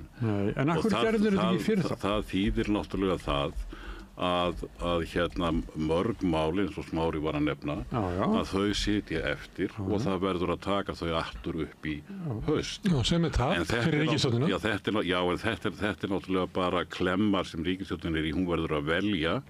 Viljum við sem sé hafa það alveg skýrt og draga þá línur í sandinn að stjórnarandstaðan fái ekki að hafa synjunarvald einstök stórmál sem stjórnin telur að hún geti stoppað þau annars vegar og hinn kosturinn er sá að gefa eftir í veiðigjaldamálinu og reyna þá að ná hinum málunum sem voru nefnd í gegn. Það er reyndar ekkert víst hvort að þau hefðu öll komist í gegn því það hefði náttúrulega líka verið hægt að beita málþófi þar. Og byrjun, til dæmis eins og í Stranduðunum, það leit út fyrir að vera málþóf þar. Já, og það var augljóslega byrjað málþóf Bókun 35. Bókun 35, en bókun 35 er nú eiginlega þannig að það skiptir voðalega litlu máli hvort að hún er samþykkt núna eða hvort hún er samþykkt á næsta þingi. Þetta er búið að vera, menn hafi verið að reyna að koma í gegn núna í áratugi og það hefur ekki valdið neinum vandræðum þó að hún hafi ekki verið samþykkt. Það hefur ekki haft neinar neikvæðar afleiðingar. Þannig að þetta fyrir mér er þetta að samþykja bókun 35 svona meira tiltekt, skilur við að svona formlega sé gengi frá því að þetta sé samþykkt í þingi. Það er eitthvað að þingi sem getur ekki, við talaðum mál sem er ágreiningur og það er eitthvað að þingi ef að stjórnarandstaðan hefur alltaf neitunarvald. Hún hefur neitunarvald í strandveiðinni, bókun 35, almannatryggingum, húsaleigulögum sem við vitum að Sjálfstæðisflokkurinn er mikið á móti. En síðan eru mál sem allir eru sammálum, eins og laga leigubílafrumvarpið. Það kemst ekki eins og í gegn og ekki meiri segja mál sem að maður myndi halda að veri meiri vilji á stjórnarandstöðunni en stjórninni að koma í gegn eins og afturköllun alþjóðlegar verndar hjá þeim sem að brjóta lög. Það kemst ekki í gegn. Þrátt fyrir að Þorbjörg Sigríður dómsmálaráðherra hafi verið út allt í fjölmiðlum að tala að þetta væri mál sem hún hefði áslá. Það er ekki eitthvað að þingin okkar? Jú, það er mikið að þingin okkar og ég hef talað það lengi, ekki bara í tíð þessara stjórnar, heldur lengi talað það að það er eiginlega tvennt sem að ég hef ekki lagt það í vana minn að taka sérstaka afstöð í einstökum málum. Ég hef til dæmis ekki tekið neina afstöð það hvort að veiðigjaldafrumvarpið sé gott frumvarp eða bara rusl og ekki heldur það hvort það hafi verið vel eða illa undirbúið. Ég bara hef ekki forsendur til að dæma það. En það eru 2 mál sem varða stjórnskipunina sem ég hef á undanförnum árum tjáð mig og það er annars vegar málþófið sem að ég tel einhverja mestu meinsemd íslenskra stjórnmála og það eru margir vænir menn sem eru mér sammála það. Til að mynda þá þegar ég var að skoða þetta fyrir nokkrum árum þá sá ég að 2 ágætir menn, Helgi Bernódusson og Þorsteinn Magnússon, höfðu báðir skrifað málþófið. Þeir voru náttúrulega í æðstu stöðum hjá þinginu í áratugi og þekka þingið út og inn. Þurftu að hlusta á þetta helvíti eins og sagt er. Og þeir fara einmitt í gegnum það í sínum skrifum. Hvílík meinsemd málþófið er fyrir allt skipulag þingsins og öll þingstörfin. Og það kom mér eiginlega á óvart hvað þessir grandvöru embættismenn kváðu fast að orði í þessum skrifum sínum. En þetta er bara meinsemd. Ég hef verið að benda á það að okkar íslenska málþóf hefur algjöra sérstöðu í Vestur-Evrópu. Á Norðurlöndunum er ekkert málþóf. Í sumum þingum er einhver vísir að málþófi, en ég veit ekki neitt þing í allri Vestur-Evrópu þar sem að umræða eða málþóf hefur tekið 160 klukkutíma. Og ég get bara ekki séð það að málþóf af þessu tagi gæti átt sér stað, ekki bara á Norðurlöndunum, heldur ég held að það sé útilokað að það gæti átt sér stað í Þýskalandi, í Bretlandi, í Hollandi, Belgíu, Frakklandi. En í Bandaríkjunum getur þetta gerst?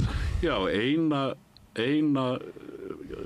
dæmið sem að er í rauninni svona á pari við okkur og eiginlega gengur lengra heldur en við.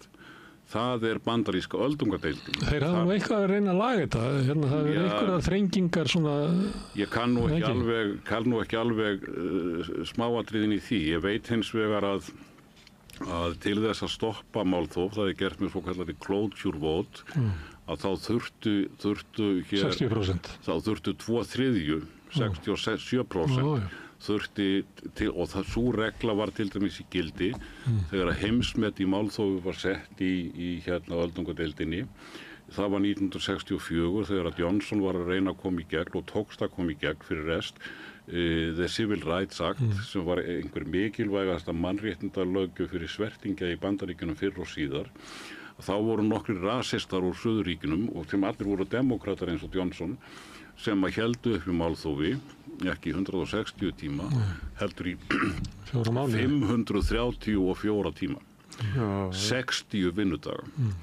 Og fyrir rest var closure vote beitt, það var ákveðið að stoppa þetta málþóf og þetta var samþykkt með yfirgnæfandi meirihluta. Það var bara lítill minnihluti sem að hélt þarna öldungadeildinni í gíslingu. Já, en var það ekki... En seinna... Það er eitt í þessu, að því að það var búið að vinna yfir það, menn vissu að vera komin hann að 67% og þar leðandi var eiginlega engin ástæð til þess að kjósa mót þessu, þannig að niðurstaðan var kannski ekki... Jú, ég held að það, ég veit að svo sem ekki... Þeir biðu held í 5 mánuði þá til að vera vissir að ná 67%. Já, þeir náttúrulega, málþófi fór fram, það var vandinn var að ná þessum 67%. En það var held ég aldrei neitt vafi á því að mikill meirihluti í þinginu myndi samþykja frumvarpið. Hins vegar, sem sé einhvern tímann seinna, ég nú ekki klár á árinu, þá var hins vegar það að 67% þyrftu til að stoppa málþóf, þá var það fært niður í 60%. Og þannig hefur það verið síðan. Þannig að í rauninni það þýðir náttúrulega að 40% þingmanna geta þá haldið upp í málþófi ef að hinn 60% vilja ekki stoppa það. Þetta er meginregla í öldungadeildinni. Hins vegar þá hafa menn verið að tala kjarnorkuákvæði og það í rauninni það sem að ég held að sé nú bara svo umræðu, ég hef hvergi heyrt hana í Evrópu. En hún hefur hins vegar verið í varðandi bandarísku öldungadeildina. Það þetta kallað the nuclear option. Það ekki þessi 60% regla sem meginreglan. Það hins vegar þannig að þeir eru nú með flókin þingsköp þarna í öldungadeildinni og það hægt að falla frá, gera undantekningu frá 60% reglunni og færa hana niður í 50%. Þannig að það þurfi bara einfaldan meirihluta til að stoppa málþófið. Og mér vitanlega hefur þetta ákvæði verið brúkað 2 sinnum á þessari öld. Og það þetta ákvæði að hverfa frá meginreglunni sem hefur verið kallað kjarnorkuákvæðið í Bandaríkjunum. En 71. greinin auðvitað ekki kjarnorkuákvæði í þessum skilningi. 71. greinin meginregla það að það þurfi bara einfaldan meirihluta þingsins til þess að stoppa málþóf. Menn gætu svo sem sagt að það hafi verið venja í þinginu að beita ekki 71. greininni og í þeim skilningi megi kalla ákvæði kjarnorkuákvæði. En það ekki neitt afbrigði frá meginreglunni sem að í þingsköpunum og ég hef aldrei heyrt talað kjarnorkuákvæði í þessum evrópsku þingum en það þarf ekkert kjarnorkuákvæði í þingum þar sem að það svona tiltölulega skýrt að svona verulegt málþóf bara ekki liðið. Ekki boðlegt. Það bara ekki talið boðlegt. En það var erfitt að taka mark á þetta með stjórnarandstöðunni sem að tala gegn þessu ákvæði. Ef þeir væru að tala, ef þetta væri raunveruleg skoðun þeirra, þá myndu þeir leggja til að þetta ákvæði fellt í burtu. Það enginn sem leggja það til. Þannig til hvers ertu þá að hafa þetta ákvæði en það má aldrei nota það? Já, það bara mjög góð spurning. það væri nú fróðlegt en mér hafði nú ekki dottið það í hug. Nei, og sömuleitt erfitt að ráða í hvernig þingið hefur látið vegna þess að menn hafa verið svo stórirtir og menn hafa verið svo móðgunargjarnir að sömuleitt lítur þetta út eins og eitthvað svona fáránlegt leikrit og ég held að þannig virkið að gagnvart stóru hluta almennings sem skilja bara ekkert í þessu. Ég alveg viss að fyrir stóran hluta almennings og sennilega megin þorra almennings þá líta menn á þetta sem fullkominn skrípaleik. Og á endanum það auðvitað mjög mikilvægt að stjórnarandstaðan hafi sín réttindi og það partur af vestrænu fulltrúalýðræði að völd meiri hlutans eru ekki algjör. Mannréttindi til dæmis takmarkar rétt meiri hlutans til þess að setja löggjöf og tilteknum sviðum. Stjórnarskráin verndar fólk gegn tiltekin löggjöf.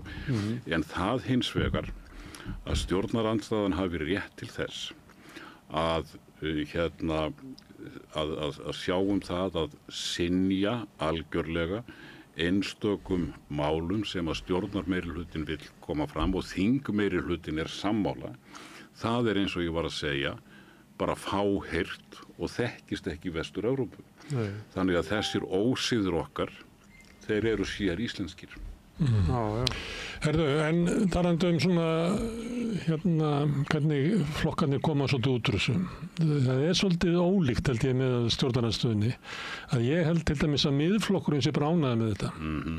Að hann telji að hann sé að róa á svona mið sem að gæti fallið þetta bara vel í geð að vera svona ybbigokkur á móti. Ég held að það eigi ekki við svona almenna kjósendur Sjálfstæðisflokksins. Það sé svona vafasamt að telja að þetta sé ávinningu fyrir Sjálfstæðisflokkinn. Sérstaklega vegna þess að það lítur þannig út að miðflokkurinn sé svona svolítið ráðandi og gerandi í þessu andófi. Það er nú verið bent á það að Borgþór Ólason sé Ólason sé eiginlega virkar eins og svona sá sem að stýrir þessu virkar þannig á mann og svo það Framsóknarflokkurinn sem að ég held að bæði veiðigjöldunum og ýmsum öðrum málum sé forysta Framsóknarflokksins lengst frá sínu svona fylgi af öllum þessum flokkum. Já, ég hef nú ekki séð neinar mælingar á þessu og maður þyrfti í rauninni mælingar á afstöðu kjósendahópa flokkana til að vera vissum þetta. Það var könnun veiðigjöldin. Já, það var könnun afstöðuna til veiðigjaldana en ekki innan flokkana. Ég hef ekki séð afstöðuna til málþófsins og það í rauninni, þetta tvennt ólíkt sko. Annars vegar það hvaða afstöðu menn hafa til veiðigjaldafrumvarpsins og hins vegar hvaða afstöðu menn hafa til málþófsins og þeirra aðferða sem að stjórnarandstaðan hefur beitt í þessu máli. En mín tilfinning sú að hún ekkert ósvipuð því sem þú varst að lýsa, Smári. Að í rauninni sé þetta sko uni miðflokkurinn þessu ágætlega. Hann náttúrulega hann á sem sé gamla metið frá 2019 í þriðja orkupakkanum þegar þeir töluðu í 147 tíma. Og mig grunar að miðflokksmennirnir telji að sem sé framganga af þessu tagi hún mælist prýðilega fyrir í þeirra eigin hóp. Og það má vel vera rétt. Og þeir þurfa ekki nema 15% af fólkinu, þeim alveg sama hvað 85% með að hafa ógeð á þessu. Það sem að mér finnst erfiðar að skilja þessi harkalega afstaða Sjálfstæðisflokksins og sérstaklega kannski Framsóknarflokksins vegna þess að sko mér sýnist augljóst að með svona hörku þá sé ekki líklegt að þessir tveir flokkar höggvi eitthvað inn í kjósendahópin sem að kaus stjórnarflokkana í síðustu kosningu. En til þess að bæta sína stöðu verulega, bæði Sjálfstæðisflokkurinn og Framsóknarflokkurinn, þá verða þeir að höfða til kjósenda sem að eru ekki í tilviki Sjálfstæðisflokksins, þá verður Sjálfstæðisflokkurinn ef hann vill stækka verulega, verður hann að höfða til kjósenda sem eru nær miðjunni heldur en kjósendur Sjálfstæðisflokksins eru í dag. Við höfum séð það í rannsóknum og könnunum að sá hópur sem að bæði lengst til hægri á efnahagsás og íhaldsamastur og menningarás, að sá hópur kannski 30-33% og miðflokkurinn og sjálfstæðisflokkurinn hafa verið að skipta þessu fylgi á milli sín. En ef sjálfstæðisflokkurinn ætlar að verða stærri flokkur, að þá verður hann að brjótast út úr þessari kví og reyna að ná einhverju fylgi sem að nær miðjunni heldur en núverandi kjósendahópur. Framsóknarflokkurinn náttúrulega hefðbundinn miðjuflokkur, svona rétt hægra megin við miðju. Og ég ekki vissum að sem sé hans framganga í sem sé varðandi málþófið mælist sérstaklega vel fyrir í þeirra kjósendahópin. Auðvitað veit ég þetta ekki og þess vegna verður mjög fróðlegt að sjá næstu kannanir. Við vitum bara það að frá síðustu kosningum þá hefur fylgi stjórnarandstöðu flokkana gróft talið ekkert breyst. Þeir eru bara að fá það sama núna eins og þeir fengu þá. Þannig að málþófið var nú kannski byrjað í síðustu mælingu sem var þá mælingin fyrir júnímánuð og þá voru ekki komin nein áhrif fram í hvoruga áttina af málþófinu. En nú hefur málþófið náttúrulega náð hámarki og 71. greininni hefur verið beitt. Þannig að það verður mjög forvitinlegt að sjá sem sé mælingarnar sem verða fyrir júlímánuð sem ég gerir ráð fyrir að komi bæði frá Maskínu og Gallup og þá sjáum við hvort að þessi affæra öll hefur aukið fylgi stjórnarandstöðuflokkana hjá kjósendum eða hvort að fylgið hefur minnkað hjá kjósendum eða hvort það hefur bara ekkert breyst eins og raunin hefur verið fram til þess. Það var þetta breyting hjá Maskínu þar sem að sjálfstæðisflokkur var bara í 17% og miðflokkurinn náði upp í 13%. Það sem að virkaði allavega, dró ég þá ályktun að það mætti lesa út úr þessu hvaða afleiðingar málþófi gæti haft. Þannig það ýtir undir fylgi heitra stuðningsmanna miðflokksins en dregur úr fylgi sjálfstæðisflokksins. Það alveg hægt að vera með þá túlkun. Það sem ég hins vegar leit á var að í síðustu könnunum frá Maskínu og Gallup þó að þeim bæri í aðalatriðum saman þá var munurinn sá að í annarri könnuninni var sjálfstæðisflokkurinn dálítið yfir kjörfylginu frá því í kosningunum en í hinni könnuninni var hann svolítið það hefur Maskínu könnunum og það sama gilti miðflokkin að þar sem sjálfstæðisflokkurinn var yfir kjörfylgi þá var miðflokkurinn undir kjörfylgi og öfugt í hinni könnuninni. Þannig að samanlagt fylgi þessara tveggja hægri flokka var bara á sama róli og það var í síðustu kosningum. En þetta að hafa beitt þessu ákvæði þarna 71. greininni, það, breytir það einhverju í pólitísku landslægi sitið uppi með að hafa degi svartapétur eða hafa þurft að gera þetta ekki náða að loka þinginu með öðrum hætti? Hvað heldurðu? Já, það náttúrulega það sem getur gerst næsta haust að stjórnarandstaðan reyni að hleypa þinginu upp, hleypa engum málum gegn, fara í mál þó að þar myndi götunum. Ég ekki viss að það sé mjög hyggilegt fyrir hana. En hún gæti gert það og þá ekki síður fróðulegt hvernig mun þá ríkisstjórnin eða stjórnar meirihlutin í þinginu, þingmeirihlutin, hvernig mun hann bregðast við því? Mun hann fara að beita 71. greininni aftur og aftur?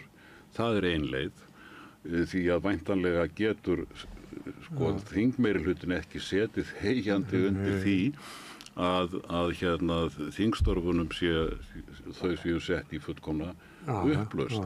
En nákvæmlega hvernig Ákveður mætti það ekki gerast? Þú mátt að vísa í þingin hérna í kringum okkur, það sem tekið fyrir alvarleg mál og það bara samkomlega í þinginu að við skulum verja svona 4-5 tímum í umræðum þetta. Ákveður mætti ríkisstjórnin ekki bara segja það að við reiknum með að verði svona 4-5 tímar í umræðum þetta, svo bara beitum við 71. Hún getur alveg gert það. Það er allt vitlaust. Það væri það er allt vitlaust eða gerir ég ráð fyrir en þetta annað scenarióið eða sviðsmyndin að þetta leiði bara til þess að það verði miklar skærur milli stjórnar og stjórnarandstöðu allt næsta haust. Það held ég reyndar að gagnist engum. Hin leiðin svo að setjast niður og reyna að koma sér saman eitthvað eins og Smári var að nefna að hérna, það sé bara afmarkaður tími og að menn hérna ná í einhvers konar sátt það að færa okkar þingsköp og hérna vinnubröð í þinginu í áttina að því sem að gerist á Norðurlöndum. Og bara í samskipti fólks. Hvað segirðu? Í samskipti fólks. Við bjóðum þeir hérna í eitthvað spjall og svona og við veitum svona sirka hvað ætlum að vera lengi. Ég ætla ekki að halda það til miðnættis hérna með einhverjum spurningum. Þú ert nú víst til þess. Ég tek þessu orði mjög varlega. Þannig gerir fólk þetta í alls konar stjórnum og alls konar fundum og ráðstefnum. Það er svona talað við ætlum að sirka eyða þessum tíma í þetta. Sko það hefur náttúrulega verið bent á það að í fyrirtækjum, opinberum stofnunum, þá hafa menn svona nútímavætt vinnubrögðin og endalausir langir fundir sem að enginn veit hvenær enda, þeir meira og minna heyra sögunni til og mér skilst meðal annars í borgarstjórninni Reykjavík, þá hafi þetta verið raunin. Þannig að Alþingi situr, held ég dálítið eftir með það að vera með þessi gömlu í rauninni fáránlegu vinnubrögð sem að þýðir það að það er ekki hægt að skipuleggja neitt. Menn vita ekkert hvað verður á dagskrá á morgun, menn vita ekki hvort að frumvarp sem á að vera klukkan 3 verður klukkan 3 og þetta náttúrulega eru bara óskipulögð og kjánaleg vinnubrögð og í rauninni það sem að kannski svona yngri þingmenn hafa kannski meiri áhyggjur af og konurnar hafa meiri áhyggjur af heldur en gömlu kallpungarnir eins og ég bara það að þetta gerir það að vera með þetta í núverandi formi það gerir Alþingi að mjög ófjölskylduvænum vinnustað. Það er að segja að venjulegt fólk, venjulegir þingmenn geti bara sem sé sínum fjölskyldum og þeir geti gengið að því vísu að það sé bara verið að funda í þinginu frá 9 til 5 eins og gildir í mjög mörgum þingum, ekki öllum. Þessi ósiður að vera á kvöldin til dæmis hefur lifað í breska þinginu og hérna þetta er náttúrulega mjög karllægt sjónarmið sko og hérna ég held að það sé En eitt sem breytir mig að þeir geta verið skemmtilegir það átti ekki við þetta málþóf því miður. Nei, það var enginn þarna að reyna að vera skemmtilegur. Þegar ég var yngri þá hafði ég mjög gaman að umræðum í breska þinginu því þar voru menn svo kjaftforir og þeir voru oft fyndnir og skemmtilegir. Og fullir.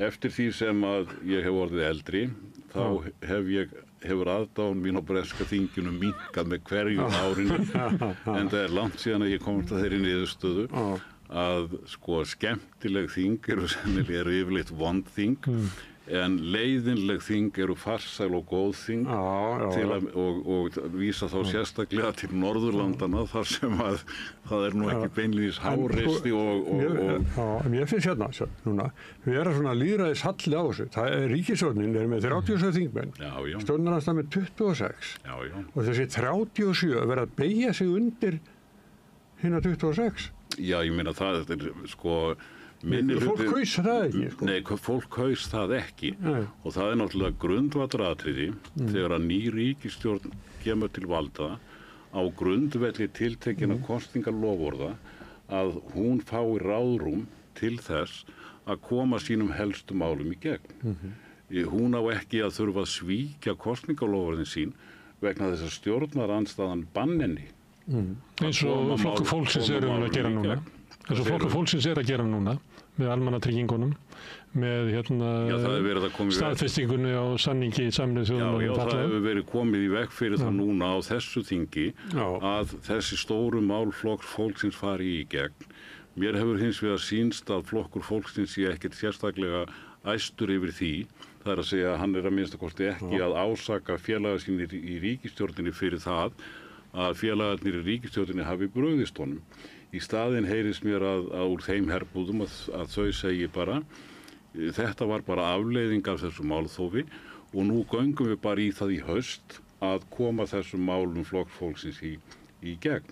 Þannig að ég hef ekki séð nein merki þess að þetta málþóf stjórnarandstöðunar og þessi harka hafi á nokkurn hátt minnkað samstöðuna innan ríkisstjórnarinnar þó það sé náttúrulega alveg ljóst að ýmsir í stjórnarandstöðunni hafa sérstaklega verið að höggva í flokk fólksins og reyna svona að tosa flokk fólksins svolítið frá hinum flokkunum í stjórninni, en mér hefur sýnist að það hafi bara ekki... Það var nú sérstaklega svona eftir áramótin sem var áhersla lögð á að sækja flokk fólksins sem svona veika hlekkin í...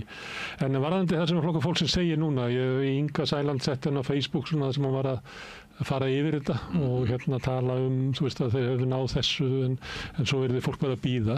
Þú hefur fylgst með það sem að verða semja þinglok og þetta ekki fyrsta skipti sem bara stórum málum bara kasta fyrir vagnin. Kastaða vagninum. Það hefur oft gert. 2023 að þá var nú bara allt inn að loka þinginu þarna hjá Katrínu og Bjarna og bara eiginlega ekkert mál afgreitt. Það var nú eiginlega svolítið skondið því að stjórnarandstaðan hefur við að svona nýta í kristrúnu fyrir að vera fyrst í forsætisráðherranum sem get ekki samið þinglok. Og Katrín hafi verið svo rosalega lagin við að semja. Það var ekki þá allavega. Og Katrín var náttúrulega mjög lagin við að semja. Hún hefði náttúrulega aldrei haldið út þessari gríðarlega sundurleitu, hugmyndafræðilega sundurleitu ríkisstjórn nema hún væri mjög góð í að semja. En þarna 2023 sem hún nefnir, þá var þinginu slitið, eiginlega fyrirvara lítið. Það var ekki vegna þess að Katrínu hefði ekki tekið að semja við stjórnarandstöðuna, það var vegna þess að það var engin sátt innan ríkisstjórnarinnar. Til þess að losna bara við sem sé að allt færi í hund og kött milli þingmanna Vinstri grænna og Sjálfstæðisflokksins sem að studdu þá ríkisstjórn, að þá var ákveðið að reyna að kæla svolítið málið og láta menn svona blása út fram á haustið. Ég ætlaði að spyrja þig varðandi það sem Inga er að segja. Svo förum við bara núna og við munum bara mæta í haust og þetta hafa fleiri en hún sagt áður. Það sem hefur verið lokað svona, þetta hefur aldrei gerst. Það hefur aldrei gerst að allt innu mæti þinga hausti og verður rosalega starfsamt og afgreiðið mál. Það hefur bara aldrei gerst. Nei, en við verðum líka að hafa það í huga að þessi gríðarlega löngu málþóf eru tiltölulega nýtt fyrirbæri. Hér ef við förum 50 ára, 60, 70 ára aftur í tíman, þá voru málþóf. En við sjáum að til að mynda þegar að þessari grein, 71. grein var beitt 1959, þá hafði það málþóf ekki staðið í 100 tíma, ég man nú ekki alveg töluna en það var innan við 10 tímar af en samt var því beitt. Þannig að málþófið eftir breytingun á þingskapalögunum 2007 þegar að eilífðarvélin var sett í gang og málþófið hægt að halda áfram endalaust, að síðan þá hefur þetta versnað mjög mikið.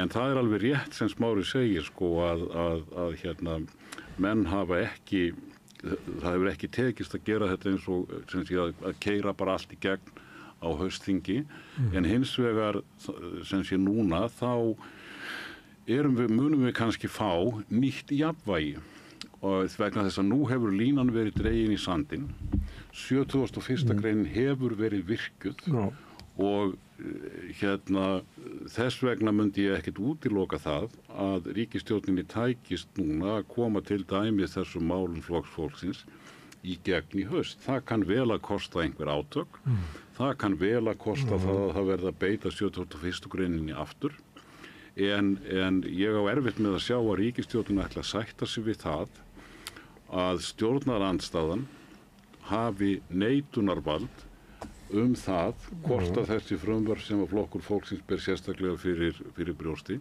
hvort að þau komast í gegn eða ekki. Þannig ég held eins og kannski til að mynda kollega minn Eiríkur Bergmann hefur verið að tala að staðan er algjörlega breytt. Þannig að menn eiga bara eftir að finna svona nýtt jafnvægi í þingstörfunum. En mér finnst bara svona borgara í þessu landi að mér finnst vera að snúa raunverulega mjög ákveðnum kosningaúrslitum við að fólk vildi þetta og mikil hamingja með þessa ríkisstjórn sem var mynduð. Svo koma bara Bergþór og Sigmundur Davíð og Ég velti fyrir mig að hlusta á þetta hvort að fólk í Miðflokknum og Sjálfstæðisflokknum og sömuleyti í Framsóknarflokknum liti svo á að það mega vera stjórnarskipti á Íslandi En nýstjórn má ekki setja í ykkur lög sem í andstöðu við þá sem helst fara með völdin í íslensku samfélagi, sem náttúrulega fyrst og fremst SFS og svo Samtök atvinnulífsins og Viðskiptaráð. Þannig að ég var að velta fyrir mér hvaðan sækja þeir þessa sannfæringu sína að geta bara stoppað eðlilegan framgang lýðræðisins. Það vegna þess að þeir telja að það að lýðræði nái fram að ganga með þessum hætti setji bara einfallega Íslands samfélag í háska.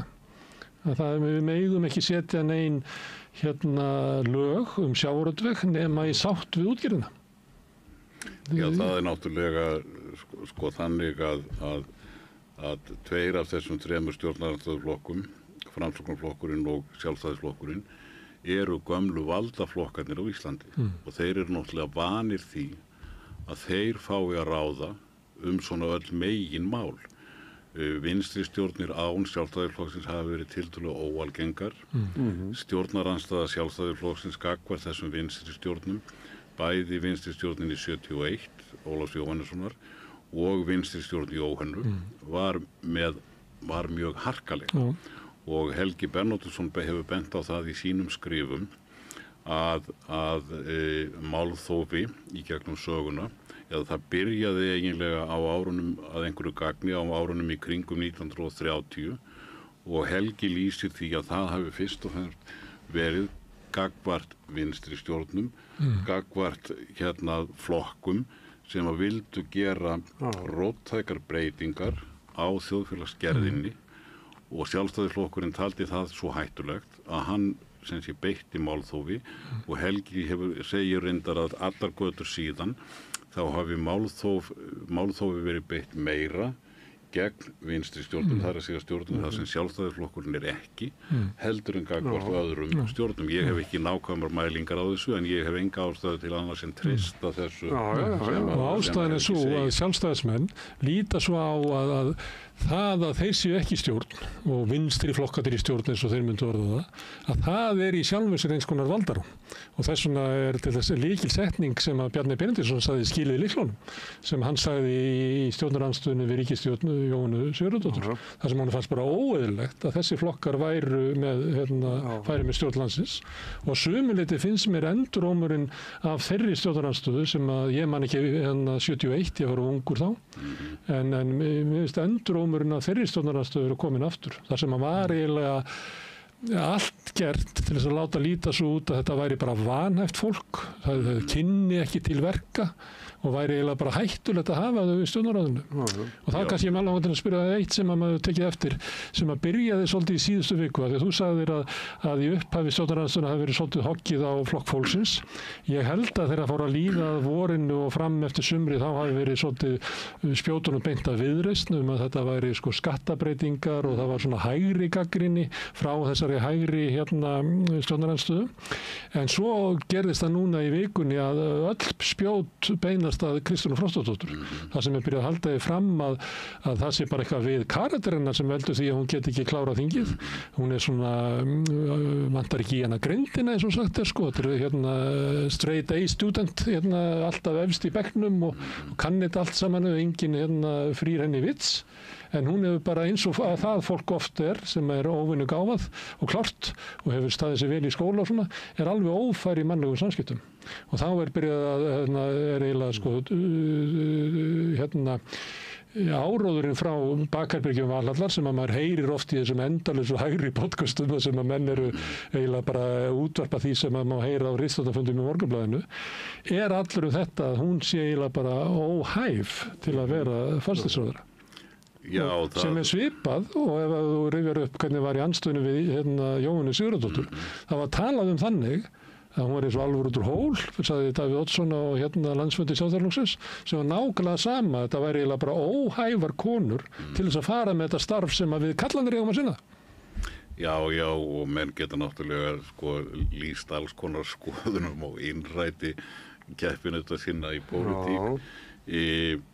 Hins vegar þá held ég að það skipti hvað sem nú rétt um hvernig Kristrúnu gengur í mannlegum samskiptum sem að ég veit í sjálfu sér ekkert mikið að þá skiptir miklu meira máli hvernig Kristrúnu gengur í samskiptum við samstarfsflokkar sín í ríkisstjórninni. hvort að hún getur átt í góðum mannlegum samskiptum við Þorgerði Katrínu og við Ingu Sæland. Það skiptir miklu meira máli heldur en það hvort að hún getur verið í góðum mannlegum samskiptum við leiðtoga stjórnarandstöðunnar. Og af því varst nú að fara aftur á baki söguna. Ef við lítum á ríkisstjórnina, vinstristjórnina 1971, þá gerði það Sjálfstæðisflokknum við þeirri stjórn auðveldara fyrir að það var bullandi ágreiningur innan ríkisstjórnarinnar. Og á endanum 74 sprakk sú ríkisstjórn og Ólafur Jóhannesson rauf þingið. Sjálfstæðismenn töldu reyndar á þeim tíma að það var í stjórnarskrárbrot. En það var gert og svo myndaði Sjálfstæðisflokkurinn stjórn með Ólafi eftir kosningarnar. 1900 í vinstri stjórn Jóhannu, þá gerðist það líka tiltölulega snemma á ferlinum. Ekki bara það að stjórnin tapaði mjög mikið stuðningi almennings, heldur brutust þar út gríðarlega deilur milli stjórnarflokkanna og milli ráðherranna. Ögmundur var að segja af sér og kom aftur inn í stjórnina. Margir vinstri grænir hurfu úr þingflokknum og síðasta árið eða svo var þessi stjórn VG og Samfylkingarinnar sem hafði verið meirihlutastjórn, þá var hún orðin minnihlutastjórn og varð í rauninni að styðjast við svona stuðning frá einhverjum þingmönnum borgarhreyfingarinnar eða hreyfingarinnar held ég að hún hafi verið farið að kalla hana þá. Þannig að í rauninni, ef við erum að velta Sigmundur Davíð var nú að spá því í dag að þetta yrði banabiti ríkisstjórnarinnar, þetta breytingin á 71. ákvæðinu. Það getur auðvitað vel verið. Sigmundur Davíð nú oft með skemmtilega spátuma. Hann kallaði nú eftir að Katrín Jakobsdóttir gerða forsætisráðherra. Já. Hann kann að búa til fyrirsagnir og veit hvernig íslenski fjölmiðlar láta það. Hann náttúrulega kann margt fyrir sér í pólitík, hann Sigmundur Davíð. En í rauninni það sem að ég held að muni skilja milli feigs og ófeigs fyrir þessa ríkisstjórn hvort að Kristrúnu og hinum tveimur valkyrjunum sem kallaðar eru og sem við telja nú mikið rangnefni, að hvort að þeim tekst að halda einingu innan ríkisstjórnarinnar. Og hingað til eru engin merki annað en að það takist. Það náttúrulega gjör ólíkt því sem við höfðum á síðasta kjörtímabili í seinni ríkisstjórn Katrínar. Samkomulagið þar var fínt á fyrra kjörtímabilinu, en það voru þau nú þá mikið að fást við COVID sem þau voru sammála og þjóðin var sammála það að þjóðinni hefði tekist mjög vel upp í baráttunni við COVID. En svo fór allt í hund og kött á seinna kjörtímabilinu. En samt manstu, það var alltaf að tala um að vera svo gott samkomulag á milli Katrínar Bjarna og stundum að Sigurður Ingi nefndur. Já. En það var samkomulag þeir náðu engu í gegn, Þau voru löngu búin að missa, hvert fyrir sig var búin að missa sitt bakland og þetta var samkomulag sem að náðu ekki til þess að gera neitt, Já, það dugði hins vegar. Það var ekki að vera gott samkomulag á milli þeirra. Það gilti ekki fyrra kjörtímabilinu. Það sem gerðist á fyrra kjörtímabilinu var það að stjórnin náttúrulega að venjuleg pólitík var tekin úr sambandi. Þannig að það má alveg segja að stjórnin var ekkert að koma neinum stórum málum í gegn vegna þess að öll áherslan var bara á COVID. Og það var þess vegna kom hugmyndafræðilegi ágreiningurinn sem að láguð við undir niðri milli Vinstri grænna og Sjálfstæðisflokksins sérstaklega.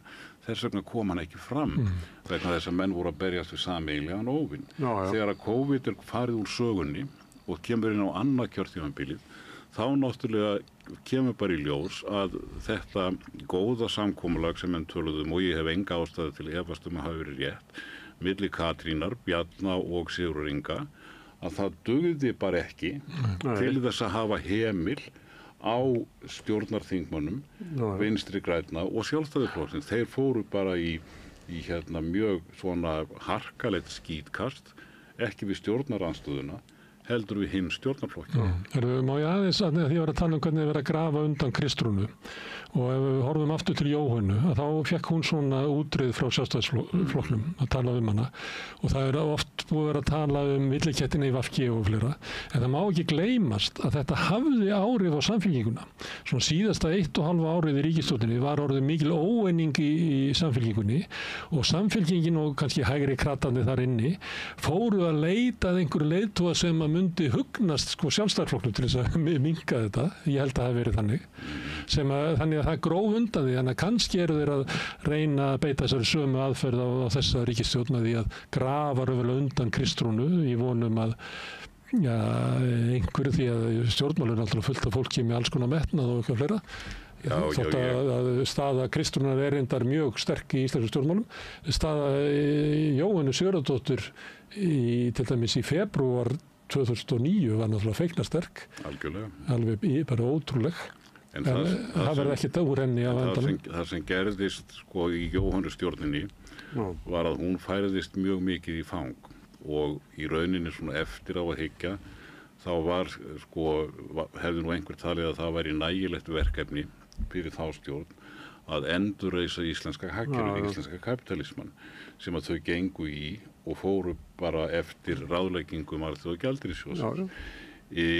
Hins vegar var stjórnin líka með stjórnarskrármálið og fleiri stór mál og sérstaklega í þessari málþófshefð meðan hún var ekki stoppuð og það má lesa mjög fróðlegt, ég var að lesa það í gær svolítið í bókinni hans Össurar Skarphéðinssonar Ár Drekans að það er að lýsa töluvert hvernig kaupin gerast á Eyrunni út af málþófinu, hvernig það þarf að semja mál skiluru og hvernig mörg mál ríkisstjórnarinnar komast ekki í gegn út af þessu, en sem sé það er annars vegar, hún færðist kannski mikið í fang, það var ósætti innan stjórnarflokkana og síðan skipti auðvitað máli að á kjörtímabilinu þá hrundi stuðningur við ríkisstjórnina tiltölulega snemma og samanlagt fylgi stjórnarflokkana í skoðanakönnunum var komið mjög neðarlega.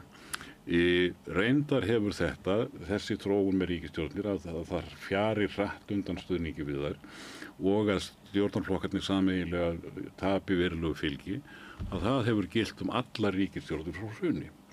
Eina ríkisstjórnin hingað til eftir hrun sem að hefur tekist að snúa þessu við var fyrir ríkisstjórn Katrínar Jakobsdóttur. Og þessi ríkisstjórn hefur ekki mist fylgi? Nei, þess vegna held ég í rauninni Sigilur og það sé í rauninni tvennt sem að ég held að stjórnarandstaðan sé engin sérstök ógn við þessa ríkisstjórn. Ógnin er fyrst og fremst sú að það geti orðið einhverjir brestir í stjórnarsamstarfinu, illindi milli stjórnarflokkana og það sé ég ennþá engin merki. Og hitt sem að gæti reynst henni erfitt er að ef að fylgi við þessa ríkisstjórn, bæði stuðningur við ríkisstjórn í heild og stuðningur við stjórnarflokkana í heild fer eitthvað langt niður að þá geti menn orðið órólegir í stjórninni. En það er, ég held í rauninni að það sem að væri hennar, það helsta sem að gæti eitthvað ógnað henni, væri annars vegar sem sé innbyrðis illindi og hins vegar það að menn ættu erfitt með að taka því ef að fylgi stjórnarinnar og samanlagt fylgi stjórnarflokkana fer að lækka eitthvað verulega. En eins og Smári segir, það hefur ekki gerst ennþá. En miðað við reynsluna frá hruni, þá mundi maður auðvitað búast við því að á næstu mánuðum eða árum þá sækti í það far. Ef að það gerist ekki, ef að þessi ríkisstjórn heldur bara vinsældum sínum eða stuðningnum og stjórnarflokkarnir halda áfram að vera með svona helmingsfylgi eða eitthvað svoleiðis, þá er það nýtt í íslensku stjórnmálasögu. Næstu í okkar heimsluta þessi missirinn, nema helst kannski Meloni á Ítalíu? Já, það er náttúrulega eins og menn hafa verið að tala og við skrifum meðal annars í grein sem við skrifuðum í stjórnmál og stjórnsýslu við sem erum með íslensku kosningarannsóknina kosningarnar 2024 sem að snýrust fyrst og fremst efnahagsmál að það sem kallað er cost of ruling eða kostnaður við að vera í stjórn að hann hefur reyndar verið fyrir hendi í einhverju mæli í flestum Vestur-Evrópuríkjum alveg frá 1945 en hann hefur verið að aukast og núna eins og menn hafa verið að í öllum kosningum 24 að þá mjög víða þá gerðist nákvæmlega það sama að sitjandi stjórnarflokkar töpuðu, það einhvers konar þreyta með stjórnina, menn kjósendur eru greinilega að gera kröfur til stjórnarflokka að þeir skaffi eitthvað sem að stjórnarflokkarnir geta ekki skaffað. Og það það sem að kannski kjósendur Flokks fólksins munu helst horfa á hann. Herðu, en mér sagt að það podcast vinsælt podcast í bænum, sem að kallar umræðuna þetta stúdíó, Soðbollu stúdíó, það svo heitt þetta. Ég sem að slá á hleypa þér út á stuttbuxunum, út í góða verið, og við ætlum að fara niður á Austurvöll, þar sem að María Lilja tók mótmælendur tali í dag, þar sem var að vera að mótmæla hingað komu hennar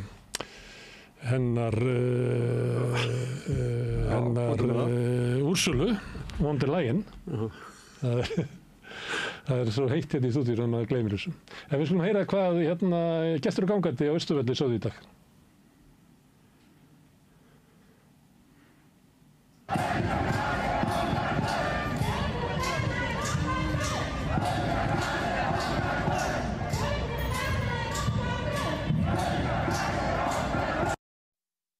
Byrja á að fá fullnöfn.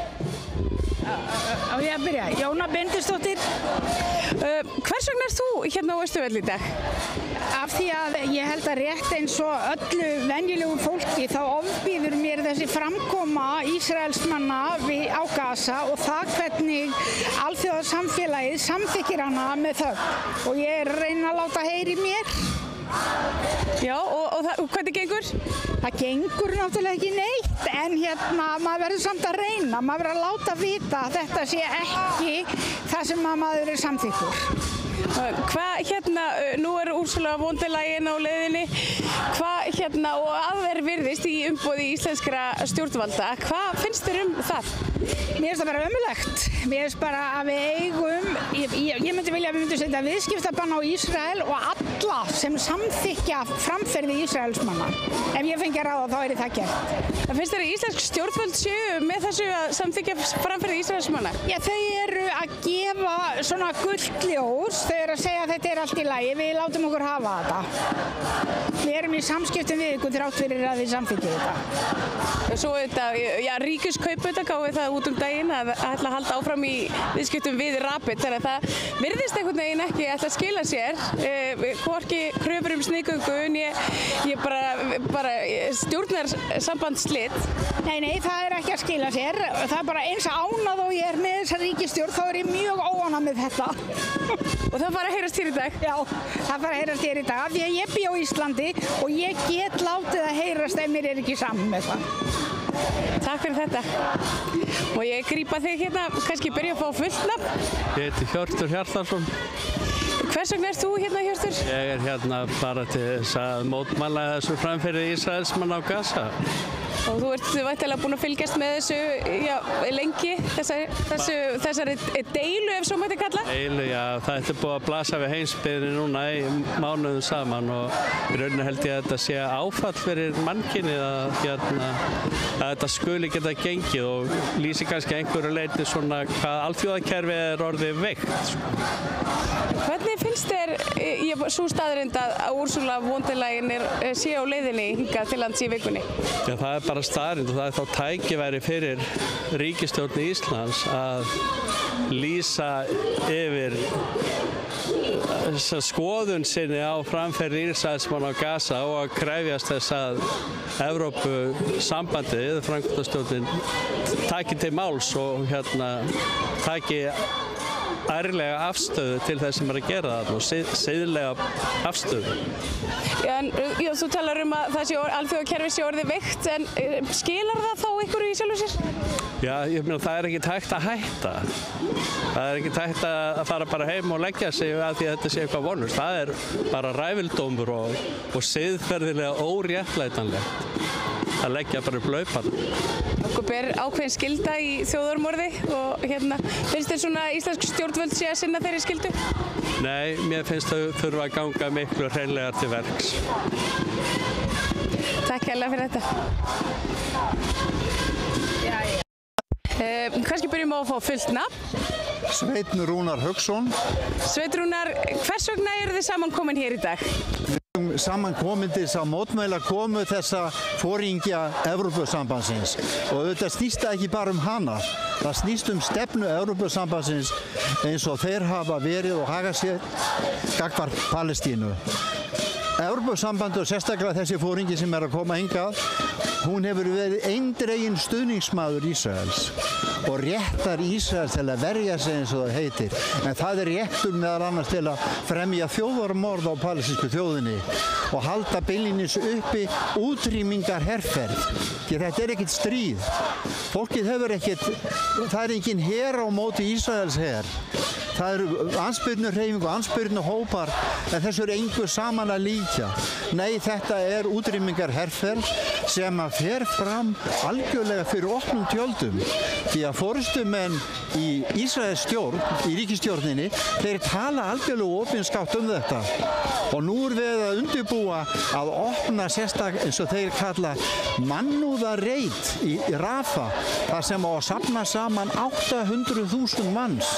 Og það liggur alveg beint fyrir að þetta fólk getur ekki verið þarna neitt.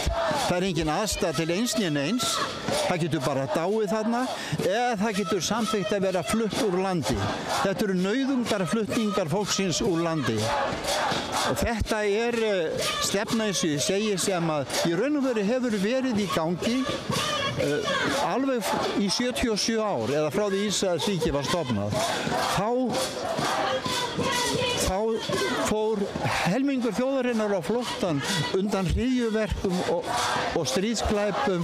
Það hét ekki Ísrael það, því það var ekki búið að stofna Ísrael, en það voru gyðingar og hryðjuverkasamtök þeirra sem að raunar foringjar þeirra áttu allir eftir að verða meira og minna forsætisráðherrar í landinu, eins og David Ben Gurion, Golda Meir, Begin, Shamir.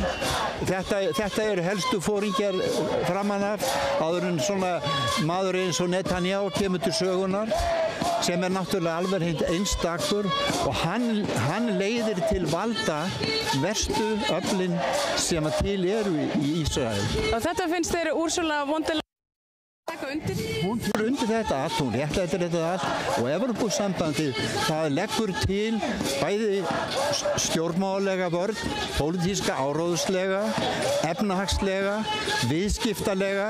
Það hefur haft Ísrael að forréttindavini í viðskiptum og síðast ekki síst hernaðarlega.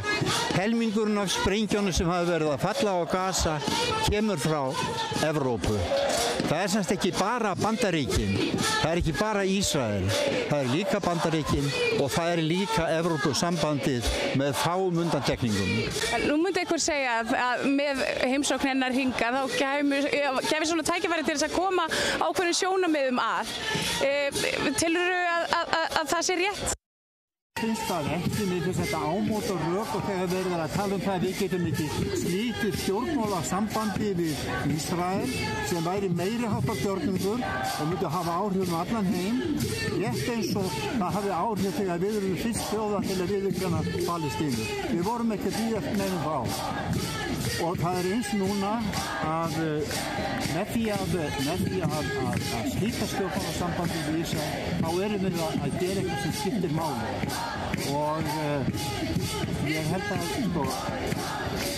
þetta með að fá hana til að ræða málið við hana og útskýra, gott og vel ef við gera það, að útskýra þessa sögu að frá fyrstu tíð hefur Ísland stutt rétt Palestínumanna bara tilveru rétt þeirra til mannréttinda og frelsi. Þetta var gert fyrst með samhljóða ályktun 1988 og þar á með rétt palestínsks flóttafólks til að snúa heim aftur.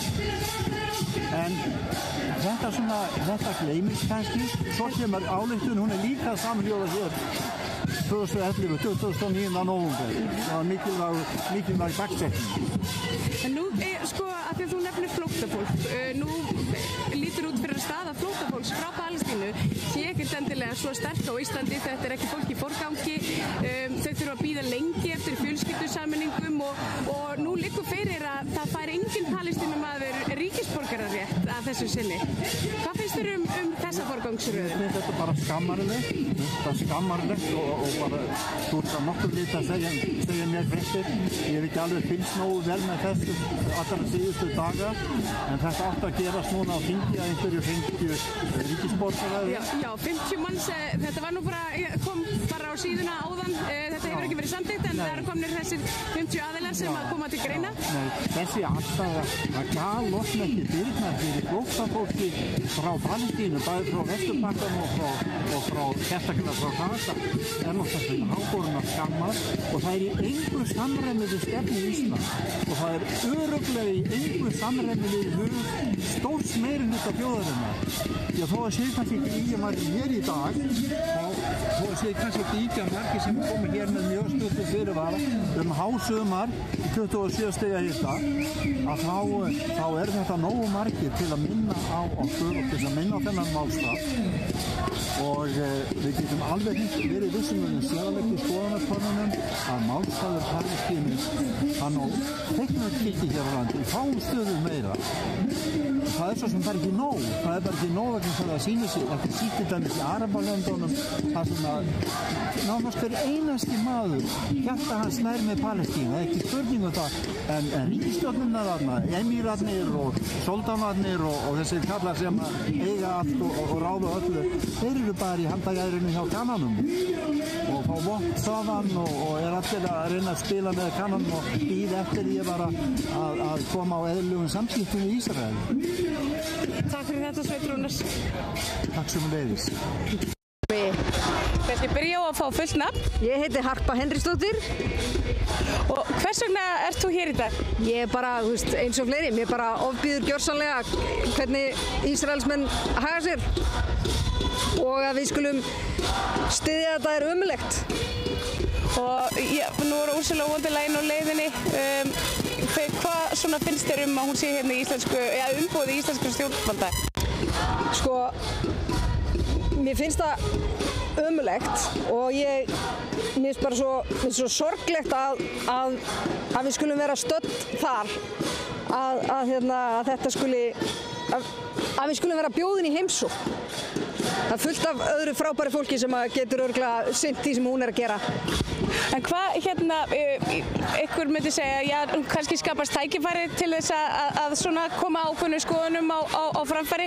Ef þú fengir tækifæri til þess að tala við Ursulu von der Leyen, hvað myndir þú segja? Ég held ég myndi ekkert vilja að tala við hana. Nei, en þú veist, ég held ég myndi ekki vilja að tala við hana. Ég held að sé búið að segja þetta við hana, hún vill bara ekki heyra það. Og hvers konar svona svip finnst þér þetta svona að setja á íslensk stjórnvöld? Mér finnst þetta pínu skítugt. Svo við erum pínu að skíta okkur út með þessu. Takk hérlega fyrir þetta. Má ég spyrja þig hvers vegna þú ert komin hingað í dag? Já, ég gæti alveg verið hálfgerðingur íslensk friðarsinna. Við Íslendingar höfum lagt metnað okkar í það að aðstoða fólk í neyð víðs vegar heiminn. Við höfum gjarnan verið fyrst á staðinn, með þeim fyrst á staðinn. Mannúðaraðstoð hefur verið okkar aðalsmerki. Það var viðsnúningur ekki alls fyrir löngu þegar að mannúðaraðstoð breyttist í vopnakaup sem að Þórdís hefur ekki að öllu leyti gert grein fyrir. Hvaðan hún fékk peninginn og hún þarf þetta að vísa í eitthvað. Við Íslandingar eigum að halda okkur algjörlega á þessari línu, við erum friðarsinnar. Ursula er þjóðverji. Það er ekki neitt rasískt að segja að hún sé þjóðverji, en þjóðverjar hófu fyrstu og aðra heimsstyrjöldina og að ég best veit þá var faðir hennar, þú kannski googlar það, hefur það sem innskott, en hann var foringi í flokki Hitlers og að þjóðverjar telji sig hafa eitthvað í friðarviðræður að gera í heimalandi eða á alþjóðavettvangi. Það er ekki einu sinni, það er eiginlega hægt að gráta yfir því hversu mikil þversögn fólkin í því.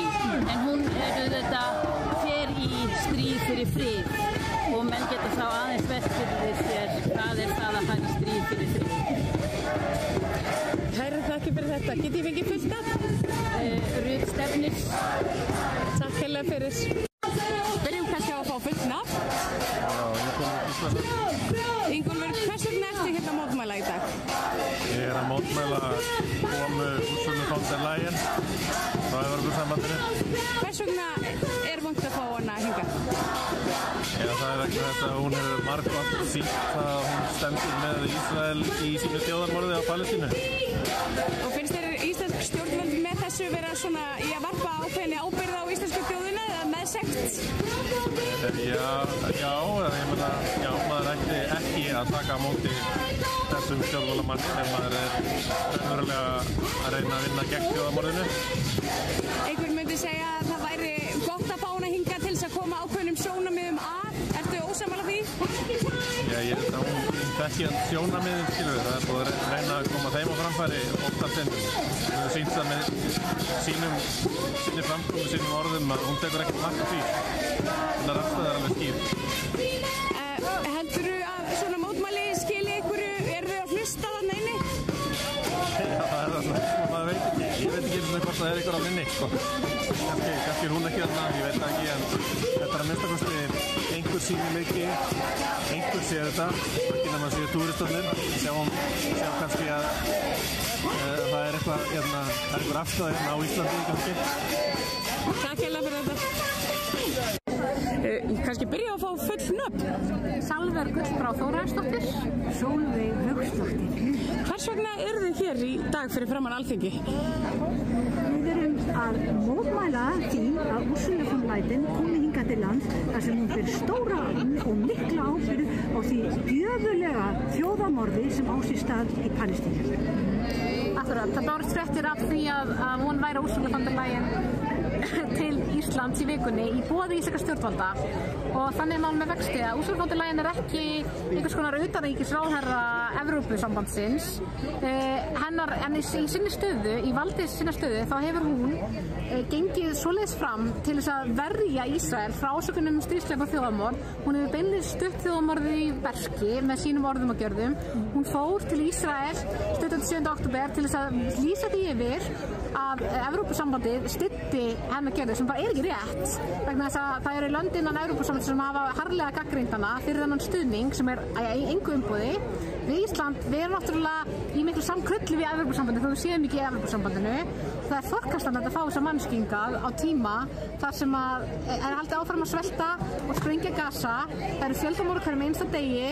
Hún er ekki velkomin hingað en Kristrún Frostadóttir talaði eins og verður þessi frábært að fá hana hingað í vinnu heimsókn. Það er að saga mun dæman þannig að það ætti verið að senda hana í Alþjóðadómstólinn í Haag en ekki á þingvelli Íslendinga. Einhver myndi segja kannski Kristrún að það væri gott einmitt að fá hana til þess að viðra svona ákveðin sjónarmið við hana. Eru þið ósammála því að það sé hægt að tala við hana með beinum hætti? Auðvitað hægt að tala hana beinum hætti en við erum með bara símasamband og Zoom til þess. Við þurfum ekki að bjóða henni í heiðurs heimsókn til þingvalla. Nei og ég lít svo reyndar á að þetta boð að bjóða Ursulu von der Leyen hingað sé eiginlega vera að samþykkja hennar aðstöðu til þjóðarmorðsins. Það er undirstrikun á því og því erum við að mótmæla og munum halda áfram. Já. Við munum að minnstakosti reyna að koma þeim skilaboðum til skila að hennar heimsókn er ekki í nafni almennings. Almenningur er til hópa mjög á móti þessu þjóðarmorði, vill að þessi tekja á því, vill að þessi aðgerðir, vill að fólk sé dregið fyrir dóm sem er að taka þátt í og Ursula von der Leyen kemur fast á hæla bara Netanyahu sjálfs í ábyrgð sinni á þjóðarmorði. Það er bara þannig. Þannig að þetta er eiginlega bara ekki hægt að ræða það á neitt annan hátt. Haldið þið að það sé ykkur þarna inni að hlusta? Nú hafið þið staðið með reglulegu millibili í 20 tugi ára en núna undanfarið kannski, já svona næstu því 2 ár samfleytt staðið hér á garginu, ég má bara segja það og hérna, sko, finnst ykkur einhvern veginn að það sé ykkur að hlusta? Já, veistu það, ég held að sko, allir, eða þeir sem hafa mætt hér í þessi 2 ár, allt hefur þetta áhrif, allt. Það getur vel verið að fela sig á bakvið gluggatjöld hérna í húsinu bakvið mig, en það heyrist og það hefur áhrif. Og einn sem setur svona klútum herðar sér, það hefur áhrif líka. Allt hefur áhrif. Ég er bara sammála því og að það að við séum hérna og við erum ennþá hérna og við munum ekki hægt að vera hérna, það hefur áhrif, það hafði áhrif á síðustu kosningum og fólk kannski hlustar oft mest á það og hrættum að tapa sínum völdum, þannig að það mun gera það ef það tekur ekki almennilega á þessu þjóðarmorði og ég veit alveg að ríkisstjórn Íslands veit það. Þið veitum það. Kannski, ég veit ekki hvort það hafi séð það, nú komið listi yfir þá sem að fengu ríkisborgararétt, það hefur ekki verið samþykkt að mér vitandi akkurat núna, en þessi listi liggur fyrir og ég man ekki til þess að hann hafi nokkuð tíma, húnum hafi verið hafnað áður, þannig að við svona göngum út frá því að hann hafi verið samþyktur, en það var enginn frá Palestínu á listanum. Hvað finnst ykkur um þetta? 50 manns? Það sýnir bara hver afstaða þingsins til Palestínu og fólksins í Palestínu. Það gerir ekkert annað, sko. Að sjálfsögðu, þó að ríkisstjórn Íslands og Alþingi vilji láta sig að gera voða mikið gegn þessu þjóðarmorði, þá var til dæmis aðgerðir eins og að palestínsku fólk sé veitt vernd, eitthvað auðvelt þau getur gert og verið ekkert margar hræður, en þeim þetta var náttúrulega ekki í hug, en það er auðvitað furðulegt, þó maður fagni auðvitað alltaf þessum veitingum, þá er það samt alltaf líka pínlítið skrítið af því að maður hugsar, pínlítið skrítið að þurfa að fara í gegnum það kerfi til dæmis eins og í fréttina Óskar sem átti að vísu landi, litlu barni, að það þurfi að fara í gegnum svona spes heiðurs rétt. Auðvitað ætti þetta bara að vera réttur fólk sem þarf að vera hérna að fengja vera hérna. Bara sjálfsagður réttur þeirra sem eru á flótta að vera samþykti hér inn í landinu, ekki spurning. Takk hérlega fyrir þetta. Takk sem við leiðum. Ég byrja á að fá fyrst nafn. Guðmundur Brynjólfsson. Guðmundur, hvers vegna ertu hérna á Austurvelli í dag? Bara því að mér blöskrar ógeð sem eiga sér stað og mér blöskrar þetta heimboð á þessari mannestu frá Evrópusambandinu, Ursulu von der Leyen, sem er bara blóðhundur. Hvers vegna er verið að bjóða henni hingað heldur? Það er vegna þess að ráðamenn hérna í þessu samfélagi, þessar fínu frúr þarna, Sæland og Þorgerður Katrín og Kristrún Frostadóttir, þær eru með það í maganum að komast inn í Evrópusambandið, komast inn í þennan klúbb sem stendur á fullu á bak við það að það eru börn myrt á hverju minnstu degi. Evrópusambandið er alveg nákvæmlega saman það, alveg nákvæmlega saman, og það er alltaf fólki sem er að tala til inngöngu Íslands í Evrópusambandið. Þetta er fínn félagskapur, eða ekki?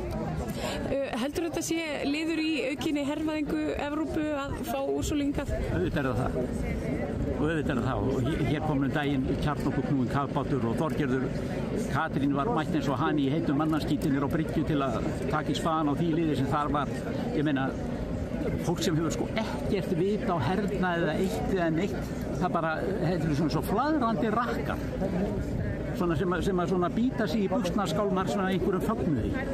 Og svo þegar það sjá Trump eða einhverja svona ámáta geðslega menn að þá þarf þeir að tala um hvað þeir séu sjarmerandi og stórkostlegir og það sé nú ákveðin útgeislun af þeim og ég veit ekki hvað var það. Það segir meir en mörg orð. Eitthvað myndi segja að það væri kannski gott að fá hana hingað til þess að viðra við hann ákveði sjónamið. Heldur að svo verði þær eftir að koma á okkar sjónamiðum hérðan af Austurvelli á framfæri við hana eða? Nei, það verður engu sjónamiðum komið á framfæri við hana. Hún verður dregin á Þingvöll, Ríkissjónvarpið og Sín eða hvað sem er nú lifandi að þessum fjölmiðlum, þeir eldan að þangað og það verður allt halleluja og hún mun tala um að það verði Þingvelli séu vagga lýðræðisins og Ísland séu jafnréttisparadís og bla bla bla bla og svo munur þessar kettlingar sem stjórna landinu stæla sig framan í hana komum fögnuði við því öllu saman.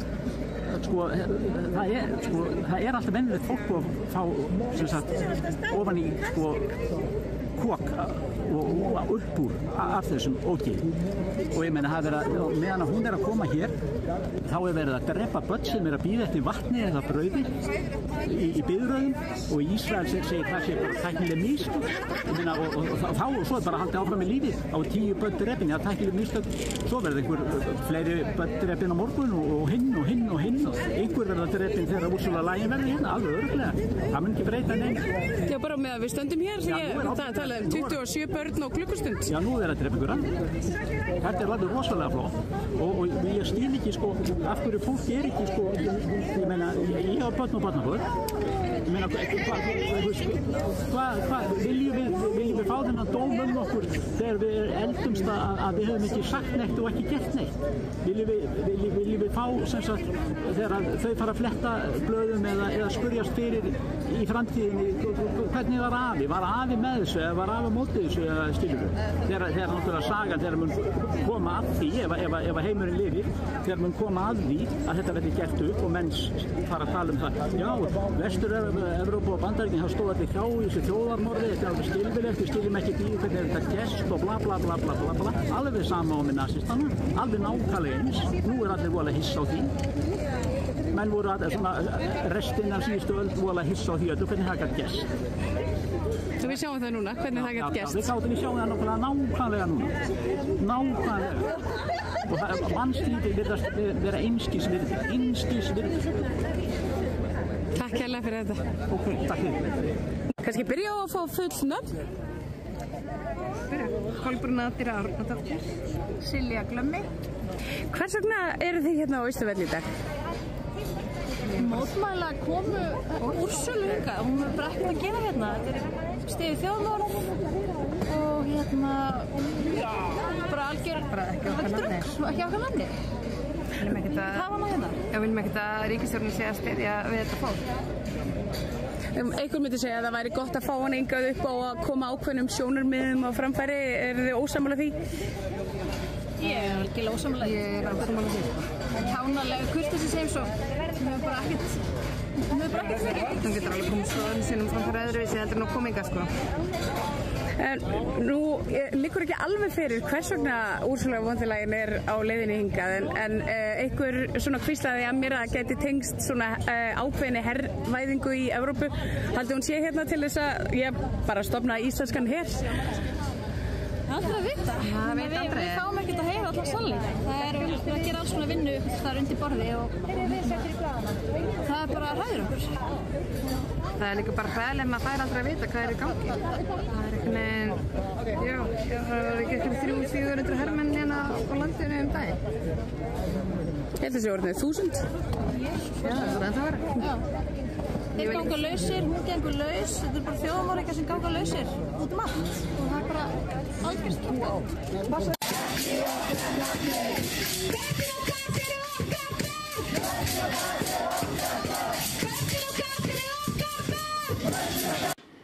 Já, þetta voru raddir mótmælenda á Austurvelli frá því í dag og þetta eru lokinn á Rauðaborðinu í kvöld á þessu fréttatíma samstöðunar sem að byrjaði hérna klukkan 7. Við byrjum fréttir klukkan 7 á meðan að fótboltinn rúlar á Ríkisútvarpinu. Ég vil þakka Sigurjóni Magnúsi og Maríu Lilju fyrir að segja fréttir hérna með mér og taka viðtöl og Maríu Péturs fyrir að taka upp og senda út en ykkur vil ég þakka mest sem hafið hlustað og hort minni á eins og ég hef stundu gert að það verður þið sem að byggðu upp dreifikerfið í samstöðuna bara með því að segja vinum á vandaminu frá efni sem þið sáuð hér og heyrðuð og ykkur líka því. Þið þurfið ekkert að segja frá öðru. Þannig hefur dreifikerfið samstöðuna byggst upp á góðri afspurn. Þið getið bent á að það með finna efnið okkar á Facebook, á YouTube, á síðum samstöðunar. Við erum öllum hlaðvarpsveitum, við erum líka í útvarpinu á 89,1 á stór höfuðborgarsvæðinu. Það næst alla leið upp að sunnanverðu Snæfellsnesi, langt upp í Borgarfjörðu, upp að litlu kaffistofu sem að því miður er búin að loka út á Reykjanestá. Þar fyrir utan má sækja útasendingar samstöðurinnar á spilaran, spilarinn.is á netinu, svo er spilarinn líka app sem má hlaða niður í síman og hlusta á samstöðuna og allar íslenskar útastöðar hvað sem er í heiminum. Við erum komin í sjónvarpi til þeirra sem svo heppin að skipta við fjarskiptafyrirtæki Síman, þar eru númer 5 á fjarstýringunni, kannski ég veit ekki, munu önnur fjarskiptafyrirtæki bjóða sínum viðskiptavinum upp á efni frá samstöðunni sem er 24 tíma sólarhring, 7 daga í vikunnar, allan ársins hring umræða og fréttir við rauðaborðið og í öðru þáttum samstöðurinnar. Við erum í smá átaki að safna áskrifundum að því að við erum með svona tilraunaverkefni hérna sem að segja fréttir. Vonandi fáum við afl til þess að halda því áfram í vetur. Við vorum að segja fréttir hér 4 daga í síðustu viku frá mánudegi til 5. sem svona okkar plan á meðan að fótboltinn rúllar á RÚV. En strax á föstudaginn hafði fólk samband mig og spurði hvar eru fréttir samstöðunnar og líka á laugardaginn og á sunnudaginn. Þannig að við finnum að það eftirspurn eftir fréttur samstöðunar að verði alla daga vikunar og kannski tekst okkur það, en til þess að geta það þá þurfum við að fá aukið afl og það afl sem við höfum fengið hingað á samstöðinni fyrst og fremst frá áskrifundum. Ef að þú ert kannski löngu búin að ákveða að taka þátt í því að byggja upp samstöðuna með því að gerast áskrifandi en ekki láti verða að því enn, hvet ég til þess að kýla á það eins og sagt er. Þú getur farið inn á samstöðun.is, það er hnappur sem ástandur áskrift, það getur skráðið fyrir 2.750 krónum sem er grunnáskriftin, þú mátt borga meira og þú vilt og því sem að kjósið getur látið áskriftin að renna sem félagsgjöldin í alþýðufélagið og það er einmitt alþýðufélagið sem á og rekur samstöðuna. En þetta er nóg í bili, hér á eftir fylgja áhugaverðar endursýningar á eldra efni frá okkur, en við mætum svo aftur hér annað kvöld klukkan 7 með ferskan frétta bakka samstöðurinnar. Takk fyrir í bili.